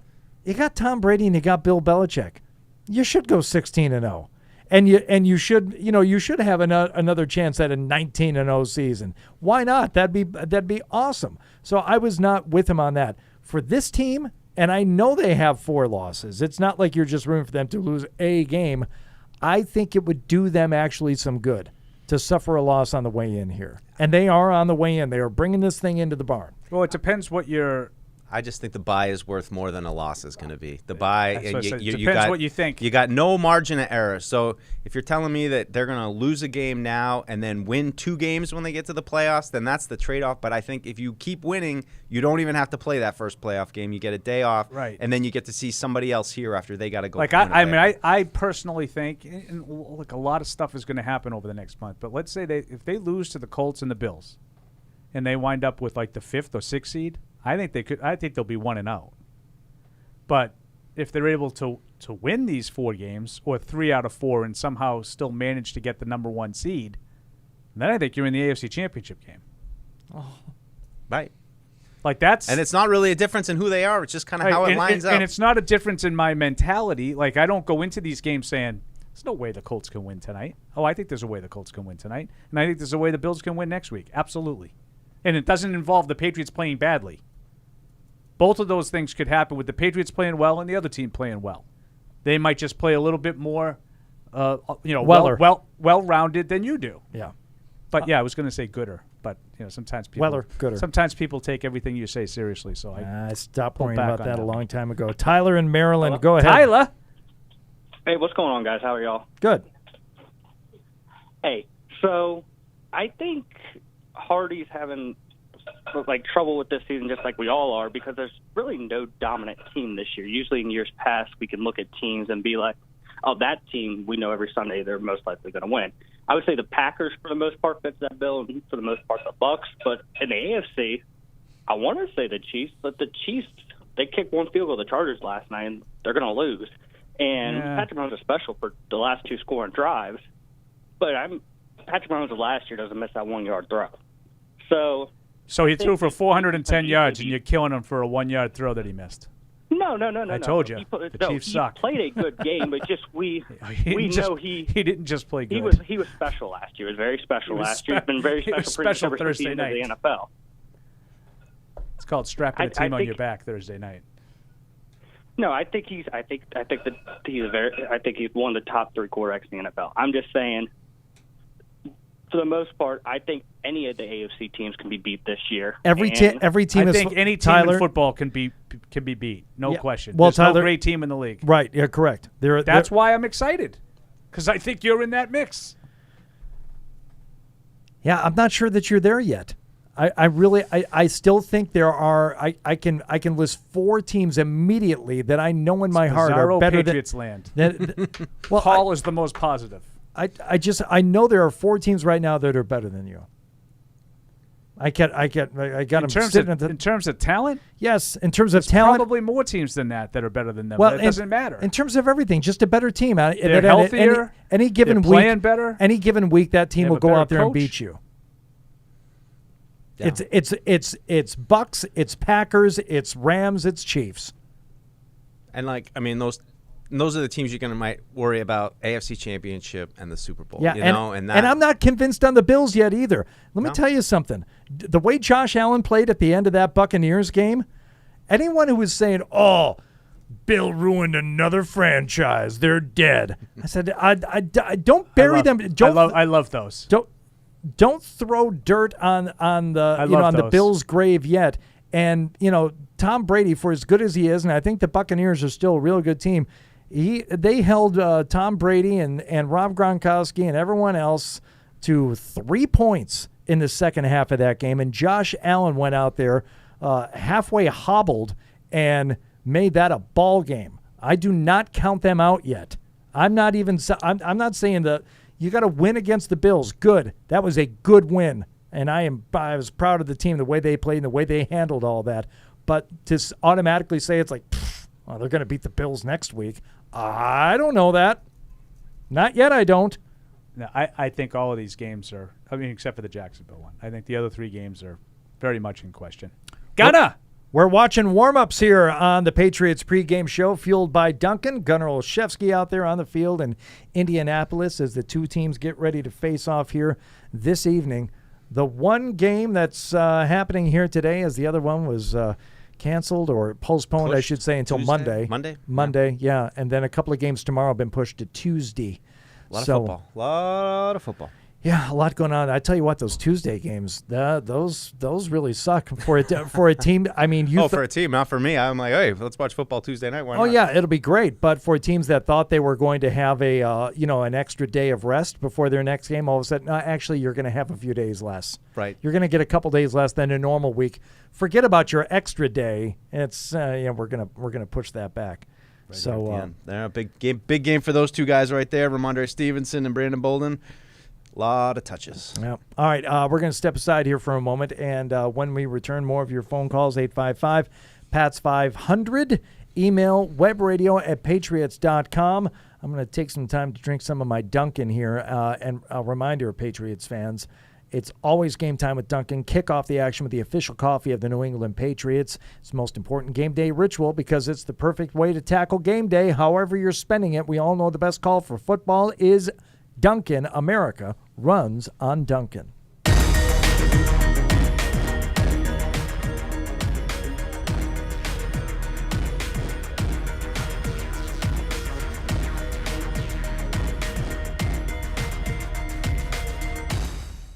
TouchView Interactive is here to support your hybrid learning, distance learning, and video conferencing needs with easy-to-use tools that allow end users to collaborate, interact, and present seamlessly. TouchView Interactive offers a comprehensive line of accessories and software to support your audio-visual needs. Outfit your classrooms and presentation spaces with the future of interactive display technology. Visit touchview.com for more info. Offered by the Oakers Company, celebrating 100 years of service and support. That looks awful. Football's back and it's time to go big. Pepsi pulled pork sandwiches are game day greatness. Now we're ready for game day. Check out some more awesome recipes on madeforpatriotswatching.com.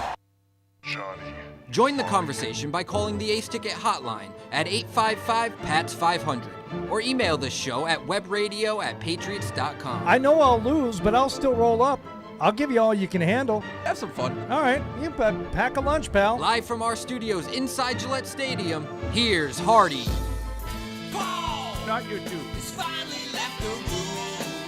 We're gonna talk about things he doesn't like. Maybe Jaws too. He hates them. I don't really know, but it'll definitely be something that Paulie doesn't like to talk about. Really, no big whoop. I'm pretty sure Paul hates this movie and has no interest in the series. I am taking the lead on this one this week, and something I just discovered last night on Peacock, I believe is how you pronounce it. Oh, is it Peacock? Yes. Oh, that was like NBC. Peabody. Oh, NBC. On Peacock, a new streaming series, MacGruber. Oh, really? Now, are you familiar with the MacGruber movie? I love it. It was directed by Yorm Taccone. It was one of the Lonely Island guys, so I mean, I knew him a little bit back in the day.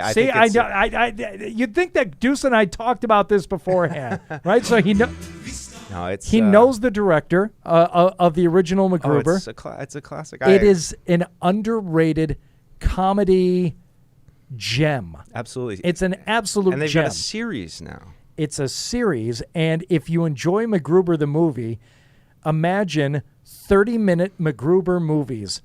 I mean, the production value is all there, right? The special effects budget, you might notice a couple of things that are a little on the hinky side. But whatever. In terms of the writing, the characters, everything about it, it's all MacGruber, and it's all there for you, baby. I'm so happy you like that movie. I say around the house way too much, like, Dad, can you get me you got it, MacGruber. I'm a big you got it, MacGruber in the house. So You got it, MacGruber. I saw the stream ad. I thought they had just put the movie on Peacock. I didn't know it was a new show. I am very excited right now. Let me tell you something. And if you think that another SNL early 2000s skit made into a movie is not worth your time, you could not be more wrong. This is not Night at the Roxbury. I've seen the movie many times. Right. I just didn't know it was a show. That's why I'm excited. I'm speaking to the ignoramuses out there who think that MacGruber would not be a good movie to watch. If you're a fan of stupid, dumb comedy, it's the king. I mean, it is. I mean, it's right up there with Step Brothers in terms of its absolutely. Is it foul? Oh, is it? We'll talk about it off the air. I got some good moments from that. Very enjoyable. But Okay. Well, let me. There's the big man, Mr. Kraft. There we go. Checking out Coming on the field. Checking out the warm-ups here with the Robert and Jonathan taking the field. I'm having some flashbacks to all the games that have been played there in Indy over the years. I mean, just some classic battles. Obviously, some not so much that we might want to forget. 4th and 2 comes to mind, but great win in 07 down there. And then remember Gronk with his 2014 running through the whole Colts team. The fake punt they attempted the next season. I think always a great place to play. I think about 14 and Jonas Gray and his 4 touchdowns. That was a fantastic game when nothing was working that day and people were getting exasperated and Zoe had a famous call that day. It's like, you know what? Forget all this. Just give it to Gray. He said it, during the play-by-play of the game, like, Brady wasn't good. Nobody was doing anything right. Just give the ball to Gray. And they did, and he ran it in for 4 touchdowns. I'll bet you somebody's going to roll the Jonas Gray kind of vibes with Divine Ozigbo today, maybe the Patriots running back. Same kind of situation. They elevated him. I don't know. He might not get a single carry in the game, but I will bet you somebody out there is playing DraftKings or something. They're rolling their money on him. Does go on for 4 touchdowns. You can rest assured he will be benched next week, and we'll never take. We never saw Jonas Gray again. And never saw him again. So random. Cover of SI. I think he was late to a practice. I think he was not even I think he was late to a meeting. Yeah, and that was cocky. enough. Cover SI, thought he made it, and then that's the problem with this team. I don't want him to get cocky. Don't do it. Don't let it happen to you. But great atmosphere. I wonder. Just the no more pump the sound, and I hope. But there's Mac. I mean, undefeated on the road this year. The Patriots. This might be their. I mean, I know last week or Monday, whatever it was, Buffalo. That was no easy task up in those conditions in that environment. But this is, although dry and not quite as windy, definitely a challenge. Well, here's a little trivia that I heard about Lucas Oil. As a music nerd, you would probably find this somewhat interesting. Acoustically, they said right away, not as loud as the RCA Dome. Or is it the same place? No. I think you're right. Yeah, you're right. The Yeah. RCA Dome was the old one, right? Right. Okay. So one of the reasons why not as loud is they changed things acoustically because Indianapolis has long been the site for, I believe it is the DCI Championships, which is the Drum and Bugle Corps International, and it's a big deal. Bugles. You get it is like marching band, like pro level. Okay. Uh-huh. You got Santa Clara Vanguard, and you've got all these different drum and bugle corps that come in, and it's literally just drums, trumpets, cornets. It's bugles, right? There's no flutes out there. All right, bugles. It's just drum and bugle corps, and the formations and the things that they do. So the acoustics have to be up to snuff. The acoustics have to be right for it, and it makes it for a quieter football arena because they paid attention to it. Are we actually primarily using this place for football or bugles? Mostly bugles, I'm guessing. It was told to me off the record, Deuce. But by someone in the know, it was Drum and Bugle Corps. If they were going to continue to hold this big event there every year and have like multiple events, acoustically it had to be right. And in order to do that, you can't have the reverberating sound that you would want from certain places. No. That would be good for your home football team while the opposing team is on offense. You learn something every day. I didn't realize the bar was so high for bugle acoustics, but hey, there you go. Patriots Pregame Show. Do not sleep on Drum and Bugle Corps. I'll show you some videos here while we're in our downtime in this game. Yeah. All right, let's step aside here one more time very quickly, and we will return for more Patriots pregame. Once again, fueled by Dunkin. You're welcome to join us, 855-PATS-500. Email webradio@patriots.com. That looks awful. Football's back, and it's time to go big. Pepsi pulled pork sandwiches are game day greatness. Now we're ready for game day. Check out some more awesome recipes on madeforpatriotswatching.com. An active lifestyle means you never stop moving. That's why only Theragun devices are designed to release your body's deepest muscle tension, so you can do the things you love. Land that pose, hit that final rep, taste success and do it all over again. You only have one body. Make it a TheraBody.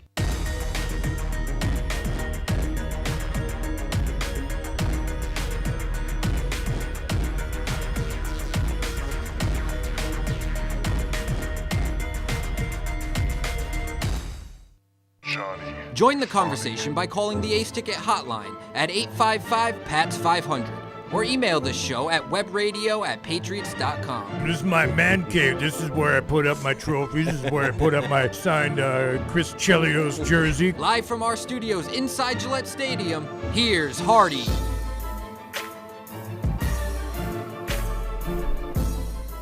All right, warm-up still going on there as we're watching the team out there. Was that Hoyer who just walked by? I don't know. Good to see Adrian Phillips, though. A little bit of a scare there last week at the end of the game where he made that stop on third down. Then all of a sudden he come back from commercial. He's on the ground. He talked this week, a little worried, but he's out there. Good news. Unfortunately, Harris wasn't as lucky with that hamstring injury. Right. Well, it is a big game tonight. Even if I don't have my juices up for it as much as everyone else does, I understand the importance, the significance of this game in this place, as we were just talking about. You know, all the great games that have been played in Indianapolis, and tonight is certainly no exception, and big ramifications for the rest of the season. We'll go to Ray in Atlanta, joining us now on the Patriots Pregame Show. What's up, Ray? Hey, what's going on, guys? Hey, Rick. I'm checking in, long time.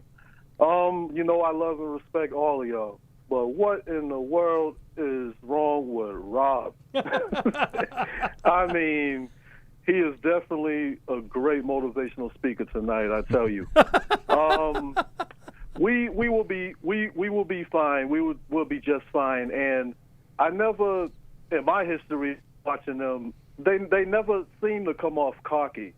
They always, even at best, they think that it was the worst. Have you heard any of the Kyle Van Noy interviews, Ray? Oh man, yeah, I did. I love Kyle. I love Kyle. Don't tell me that cockiness is not anywhere evident on that team. Because man, look, they've got reason to feel it right now. The defense has been consistently the best part of this team. Yep. You know, we're looking at Matthew Judon right now. The guy he's the MVP. I mean, Judon is humble though. He's very humble. He is flamboyant and out there and full of energy, and but he's still humble with that energy that he possesses, and they have what it takes to meet up and play with any team. I just don't feel I don't feel cocky in myself. I feel humble and excited at the same time because, like I said, they have what it takes to play with any team, and not just because they're winning, that should make anybody cocky. You know, there's plenty of work to do with them, and I think that they can go against the Chiefs. They can go against anybody. Oh. They held Brady to pressure in that game and lost, to a field goal kick, but still had him under pressure.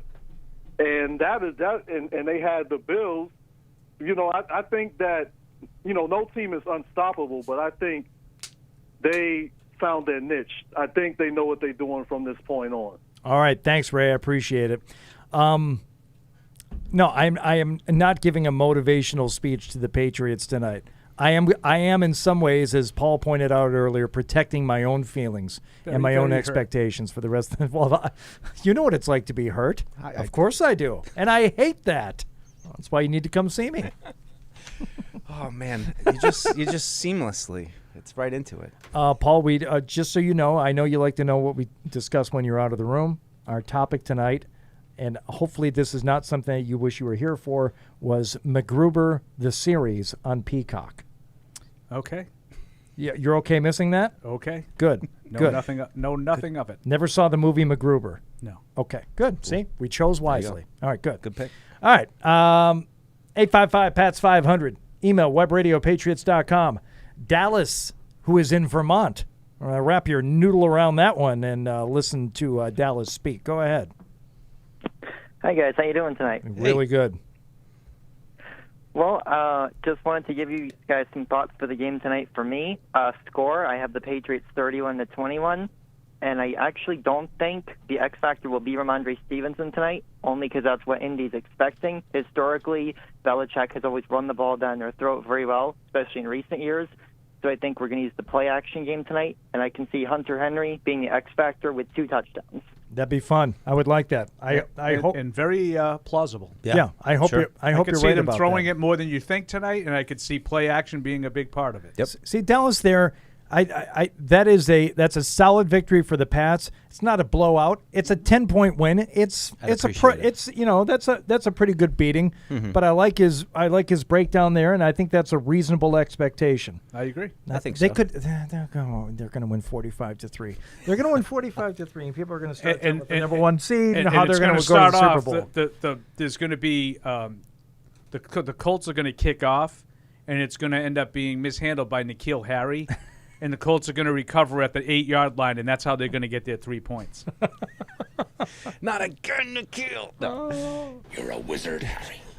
Let's go to Jake in Tampa. Jake, what's happening? Thanks for joining us on the Patriots Pregame Show. What's up, Jake? Hey, what's going on, guys? Hey, Jake. So what's funny what Dallas just said, I actually got the exact opposite. And I forget what week it was. I think it was what week did we play the Jets? This week when we killed them. Week 2, 25-6, or the week 7 was 54-13. Yeah, week 7. Yeah. So I ordered a Donovan Smith jersey. It came a little late in the mail, and from that week I started wearing it, and we haven't lost since. Oh, so you're the reason. So, Thank great. you. Thank Good you. job. Thank you. Cool story you had. Thank you for your service. Wow. You got it on So, tonight, right? Going back tonight, I don't say it's Hunter Henry tonight. I think Johnny has the night tonight. I think he has his big night tonight. We really get him involved in the offense. Yeah, I mean, I think one of our callers mentioned that they've had some struggles with some tight ends. So I just think it's the bread and butter for their offense right now. It's a good connection. I mean, I don't know if it's going to be John or Hunter. I feel like it's got to whoever it is in the red zone, and Hunter's been the one in the red zone. Would you order a jersey based on how somebody performed against the Jets this season? Would you use that as a motivator to purchase I mean, you got to figure spent $80-$90 on that minimum. Nope. Eric chiming in. We should bring Eric in for some of these pregame shows. He's got his He slippers. can't He's got be his up. slippers on at Yeah, home. he can't He's be in up his for the postgame matching show. jammies. He's got he's probably got his tea with the honey in it. He's loving it. It's old-fashioned with the handle in the back. It's perfect for us. Do either one of you wear pajamas? No, I do not. No. Okay, good. Boxers and a t-shirt. Hey. Hey. It's more than I wear. Hey, Chad, what do you wear to bed? Talk to me. Chad in L.A. Yeah, hi. I wear my birthday suit. Atta boy. Sleeping with Buck, we Right. call that. You don't really do that, do you? Oh, what? No. Oh, what now? No. What are you, crazy? I do. Hey, happy holidays, guys. Thanks. Oh, Same to thank you. you, Chad. You too. Yeah. My question, I'd like to there's hear the- from the- each of you if possible. Big cheese. What do you think New England's weakest link is? That's a good question. I'd probably say secondary depth. I but would probably say the secondary too, but it just hasn't really been tested. That, and I would say just the overall high-powered passing game. Yeah. Can they Yeah. line up and just say, Yeah. listen, we can't run it. Something happened to Ramondre Stevenson tonight. We don't have any running backs left. We're down 2 scores. We got to just chuck it. I would say it's tough for me to pick anyone on the defense, even in the secondary, and that makes sense. Yeah, they I play would great. say lack of a go-to chain mover. Who's the Julian Edelman? Who's the Wes Welker? Who's the, who's that guy? Who right now is Mac Jones' go-to guy? I got to get 3rd and 8. Who do you going? Who are you going to? Jacoby. I would say Jacoby, but you're right. None of you said quarterback. Well, Because I just did. I said the high-powered passing game. yeah. I was going to say Mac Jones just as a way to cause unrest, but you could. Yeah, You but could. I said the passing game just so not to cause unrest. Right. Because God forbid that you have questions about your ability to do something. Yeah, but red zone offense would be in that universe. I think that's something that they need to perform at a higher level if they're really going to be a Super Bowl contender. Where was Jake Bailey injury report wise? Anything this He's week? been off. I think he's off of the report now. Because let me tell you something. It was a tough game to punt in the other night, but Jake Bailey, not used. Did he handle one of the kickoffs? No, I think Folk did. So he wasn't great in the Bailey punt. is not. Yeah, right. Bailey's off. Yeah. The injury report, which makes no sense as to why Folk kicked off. Yeah, he's dealing with something. But as good as Jake Bailey has been, now I'm not going to go full Belichick here and start rattling off components of special teams. That would be the team's biggest weak link. But hopefully Bailey is healthy and he becomes the more consistent asset that he's been, as opposed to last week in Buffalo, where it's not great. What are we looking at? Sorry, here? I got what Bill Belichick was wearing. So he's wearing the red striped hot jacket Is tonight. this which early? He's been wearing. Why do you call it the hot jacket? That's what they call it. That's Who's what they? Who's they? The manufacturer, Nike. Okay. They call deems it it hot the hot jacket. It's a hot jacket. Okay. I actually own one, and it actually is quite hot. Is it in, It's like, quite hot when HOT? you wear it? HOT. Yeah. No, HAWT. Well, I didn't know if it was hot, like Hot. HUT. Oh, hut. Yeah. The hut jacket. Hut. No, but new jacket yes. this year. Hot, HOTs. Much, much better than The hot jacket. Hot. That's silly. Calling a jacket the hot jacket, that's perfectly It is hot. legitimate. Though. I mean, Right. you'd be Rational. surprised. It's short sleeve, perfectly but rational. it traps in the moisture. It's a perfectly sane thing to call a jacket. Let's all wear one. Let's go to Addison in Fresno. Addison, hello. Hey, guys. I just wanted to follow up on what Paul just said. Please, we don't need more Eric on any more Patriots. That wasn't very nice in the holiday season. No, but Not entirely sometimes inaccurate, you're just though. right. Truth is, Never mean. exactly. Thank you. I think it can quite often be it- mean, but I emailed in earlier. I don't think Deuce was there. I've got the Patriots rolling tonight against a really bad team, 33-6. good job. Good pick. Addison, nicely done. Oh, then he hung up. And Then he dropped the mic. Yeah, he did. Wow. Insulted Eric. Predicted a big Patriots win, and then he's out. They said, one more thing. Listen to this. Click. Jesus. All right. An email, several of them to get to here. First, a birthday. Hey, guys. Today is my 24th birthday, so I'm going to predict a 24-17 win tonight to finish the day off on a good note. I think Barmore and Godchow are going to do a good job stopping the majority of runs throughout the game. And then Wentz will inevitably throw an interception. Thanks, guys. That is Allie Martin. 5 of them, so he's probably due. Allie, happy birthday, Allie. 24 years old. Next year, Oh, happy birthday, Allie. We'll be able to rent a car next year. 24. Wow. Do you remember when you were 24? No. I don't either. I do Yes, I do. Yes, I do. Good year? It was my first year in LA. Oh, that was a good year. So it was a good year. 24. Nice. That's when I started getting all those STDs. Some of them can be cleared up with a shot. Others you'll carry with you the rest of your life. But you got great stories out of it. This is from Tim, who says, do you think Kendrick Bourne will not start tonight as punishment for his comments during the press conference? Pat's 24-21.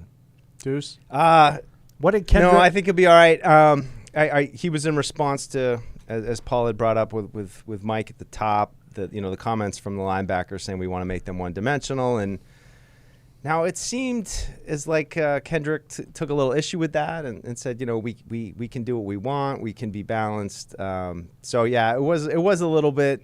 It pinged my, is Belichick going to be annoyed by this meter? But I think he'll be okay. But it didn't seem too egregious to me. But I don't know. You never quite know. But I think he'll be okay. All right.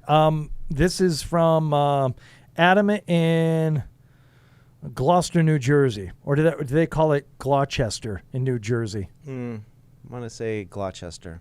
Yeah, Probably. Probably. He says, in no way am I suggesting the Chiefs suck, but I have to disagree with Hardy suggesting Chiefs' win streak is so much more impressive than the Patriots. Did I ever say that? Nope. No. What I will say this. I think you probably believe it is. No, I believe the Chiefs are impressive. I believe Patrick Mahomes and Travis Kelce are once again impressing me. They made an impression on me. with the way they finished that game the other night. I was impressed. Yeah. It left an impression. We have absolutely caught some breaks during our win streak, inclusive pronoun, but so have the Chiefs. Rogerless Packers, Cooperless Cowboys, not to mention the majority of their points and 9 of Kelsey's 10 receptions came against a Derwin James-less Chargers defense. Was the defense not on the field when he made 4 guys miss him on the game-winning touchdown? I couldn't believe he 4 guys Right, he made miss them. Like how he the squeezed Rogersless Packers, huge. Huge. Everything else in that, and we're not talking about missing like Amari Cooper or Derwin James for half the game. Right. Like they went up and down the field in the first half when Derwin James was playing too. Right. You're not comparing that to like the Jets and the Falcons and the Panthers. Are you, like, really? Are we? The only time the Chiefs have truly looked like themselves this year is against the Raiders, which reminds me of the 2019 Pats against the Jets. I think the Patriots have more impressive performances. So the Jets and the Raiders are the same now. I think the Patriots have more impressive performances in both winning and losing efforts this year. Patriots players and fans should believe in the team and believe they can compete and defeat any team in the league, especially in the AFC. There is no super team this year. That part I'm 100% co-signing. Yeah. And that's what I've been trying to convince you of, Hardy. There's a PS here. Paul, I don't think the Colts suck, but living right outside Philly, I do think Wentz sort of sucks. Hopefully Pats can get some picks out of him tonight. Wentz sucked last year. He has not been bad this year. He hasn't been bad. I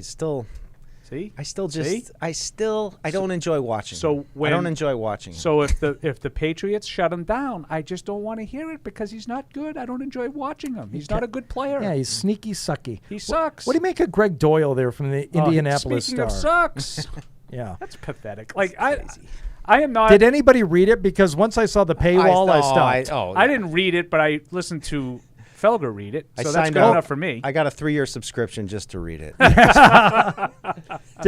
So Felger got behind the paywall and read I don't know. He was reading it, so he had some kind of access to it. Okay. I'm not. I don't care. Like, you want to be a homer? That's your business. You could do whatever you want. But it's a shtick. It just felt like a shtick. Like you could just tell from the way it's written, just the tease of it. I don't even care. Like Dan Shaughnessy has a shtick, right?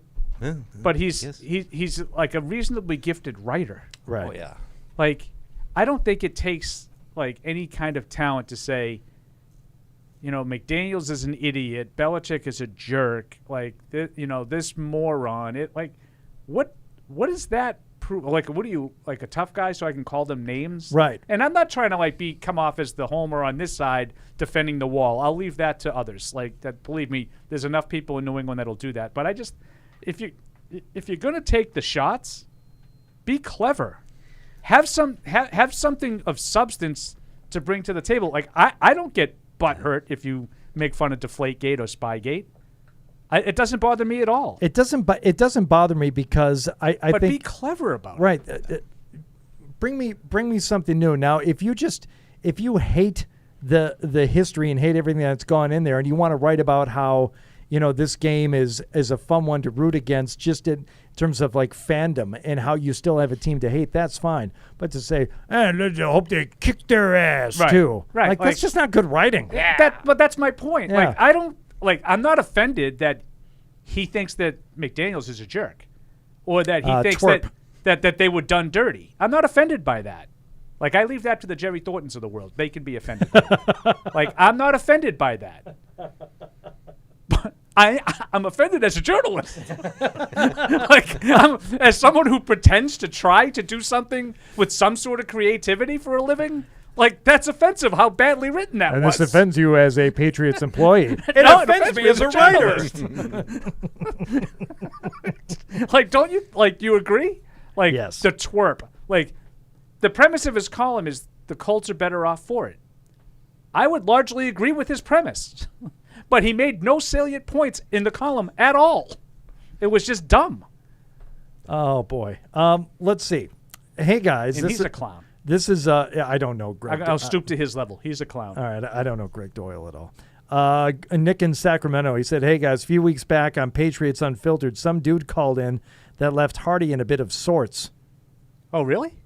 Oh, no, I think he's talking about the post game. Oh. Well, he was kind of a DB about his comments calling Mike Chicken Little and Hardy a negative Nancy. Yeah. Oh, yeah. He I had a remember that point. guy. Your outlook on this team over the course of this season, including during the winning streak, has been one of blatant neuroticism and skepticism. Yep. When are you guys going to jump onto the we are really Super Bowl contenders attitude about your team? When they become them. Constructive post-game analysis is one thing, but fallout neuroticism... See, this is bad writing. That's the second time you use neuroticism. He's heard again. But fallout neuroticism is another, and you are all, with the exception of Fred and maybe Mike, are falling into the latter camp. Go Pats! 4 exclamation points. Nick from Sacramento. Yeah, great. Good. I tell you what, when you got Nick Folk out there responsible for half your points going over the last, I don't 3 care games how, now. or who they get their points Oh, from. I care a little bit. I care who they get them against. I care.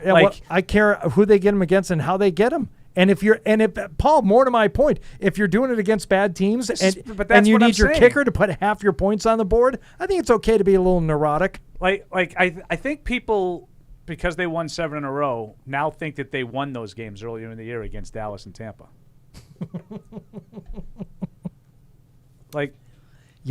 You lost those games. They lost. You lost to Brady on a night where Brady was all bunged up and overthrowing his receivers. It wasn't because you were playing such great defense. The other teams played crappy. Yes. And beat you. Yes. Because you played more crappy. Right. And it's like in a lot of ways, too, you're thinking, was that still the real Pats back in there? What Dallas did to them in overtime, where you had Jalen Mills having to cover CeeDee Lamb and getting toasted. And I'm going to admit, that's part of my, I feel like I'm further along than Hardy in this regard, but my failure to completely embrace everything. And I think I'm further along than you, too, Mike, to be honest. So. I do. I still remember those games. They haven't played those teams since. And I don't mean Dallas and Tampa. Good teams. They've beat the Chargers. I think the Chargers are a good team. That was a really good win. I think the other 6 games in the winning streak all had other things going on. Yep. They either weren't good teams in the case of the Jets, the Panthers, the Falcons. They just flat out weren't good teams.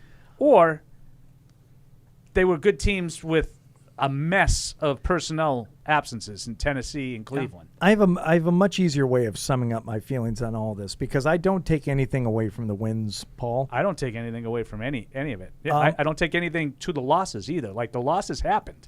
Based on what I thought this team was before the start of the season, based on where they were through 6 games, based on where they are through 13 games, I think this team has overachieved over the last 7 games. That's it. I think they're an overachieving team right now, which is so much better than being underachieving. And whether it's Nick or anyone else who's goofing on me and is saying that, I'm too negative or I'm not shit, just remember this. At the end of the season, I didn't swear. Oh, I think I could have it played back for you. I don't need it played back for me. At the end of the season, already at this point, I'm willing to say, great season. They accomplished more than I thought they would. If they lose 7 wins in a row. Now, if they lose 3 out of the last 4 and don't make the playoffs, would you still say that? Yeah, because I had them at 9 wins. Okay. Oof, that would be tough. He's like Eric. I had him at 9 wins no matter what happened. They got to win because reasonably, still being reasonable here, they're an underdog tonight and could lose. Buffalo, they could lose 3 out of their last 4 without being upset. Yeah, I agree with you. To think that you end up splitting with Buffalo, the division champs last year, and to drop a game in Miami, which Tom Brady did a number of times. So where's the horrible loss in there? So yeah, I would still say they had a great season and went beyond my expectations. I would say just great. remember that. I would just say the last thing is they got to get the AFC East. I think for me at this point, how it's gone, they got to get the AFC East, and if they do that, however the playoffs go, it is what it is. But I think that to me is how I need to see this season end to feel really good and like they they've gotten a lot of opportunities through these games, and I think that for them to take advantage of that and win the division, that's what a successful season is now to me. I'm already feeling good about young Mac. We have another young Mac on the line here from West Virginia. Mac, welcome into the show. What do you got for us? Hey guys, I was just wondering, how do you guys think we'll fare with Damian being out? That's a good question. Andre time. I would rather him be in, but given the choice between the two, Mac, I'm happy that Stevenson is playing. If it were the other way around, I'd feel a little less good about the situation. I agree. All right. Enjoy the game tonight, Mac. Thanks for calling in, buddy. All right, thanks, no problem. All right, see ya. All right. Want to do the six-pack here, boys? Yeah. Let's do it. This is the Sunday six-pack, so kick back and listen to the position. I'm itching to get the picks back. You better bring a big stack. Don't get it mixed, Jack. I came to win it, yeah, this is the Sunday six-pack. All right, we only have one game last time we were all here. And spoiler alert, you all went 1-0. There it is. So Nailed it. Go Pats. Season totals, please, Matt. Hardy, take a bow, 41-27. Paul, 34-34. Mike, 31-37. I'm perfectly adequate in my adequacy. And we have a full slate of games to pick from as we are sitting here on a Saturday night for the Patriots. So let's get rolling. What do you have for us first, Matt? Tomorrow, 1 p.m., 5-8 Carolina Panthers at the 7-6 Buffalo Bills. Buffalo -13. That's a lot of points. A lot of points. Cam Newton still. Geez. I'm going to take the Bills. Laying those 13 points. I'm going to take the Buffalo. Bills, too. My only concern is Josh Allen's foot, but I think it seems like all systems are go. I will take the Bills to bounce back. Yeah, I am a sucker for double-digit point spreads, and I love to take the underdogs. I think the Bills are feeling a little upset over the way things ended last week, and I think they're going to take it out. I think they're going to take it out on the Panthers tomorrow. So we're all going to lay 13 points with the Bills. Moving on to the 4 p.m. games, the 7-6 Cincinnati Bengals at the 7-6 Denver Broncos. Denver -3. Paulie Paul. I'm going to take the Bengals on the road. I think they're just a better team, even though they're both 7-6. I know Denver in Denver is tough, but I like the way the Bengals played last week in the overtime loss. I think they showed some toughness, and if they don't feel sorry for themselves, I think they bounce back. Yeah, it's that game in Denver, which I think is just enough of a factor to make me say I will lay a field goal with the home team there with the Broncos. So give me Denver. Yeah, I'm with Paul. I like the Bengals. I think that they can pull it out there. I think they're going to make a little push here and get in the playoffs. All right. The I'm sorry, who did we pick? Bengals. And you picked? Broncos. I'll make this one real clear for you. The 6-7 Atlanta Falcons at the 7-6 San Francisco 49ers. San Francisco -9. Give me the Falcons. I like Falcons +9 at San Fran tomorrow. I'm on record with R.J. Bell on this How one. have the Falcons won 6 games? That's what I don't get. I will take San Francisco at home and lay 9. I am with Mike. I'll take the Niners big.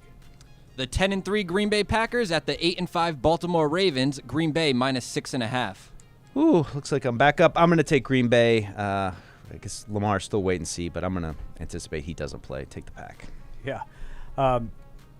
Poor Ravens. You talk about being disappointed, being afraid to get excited about a season. Their season's over. I will take Green Bay. Yeah, touchdown win for the Packers seems about right. We're all on Green Bay for this game.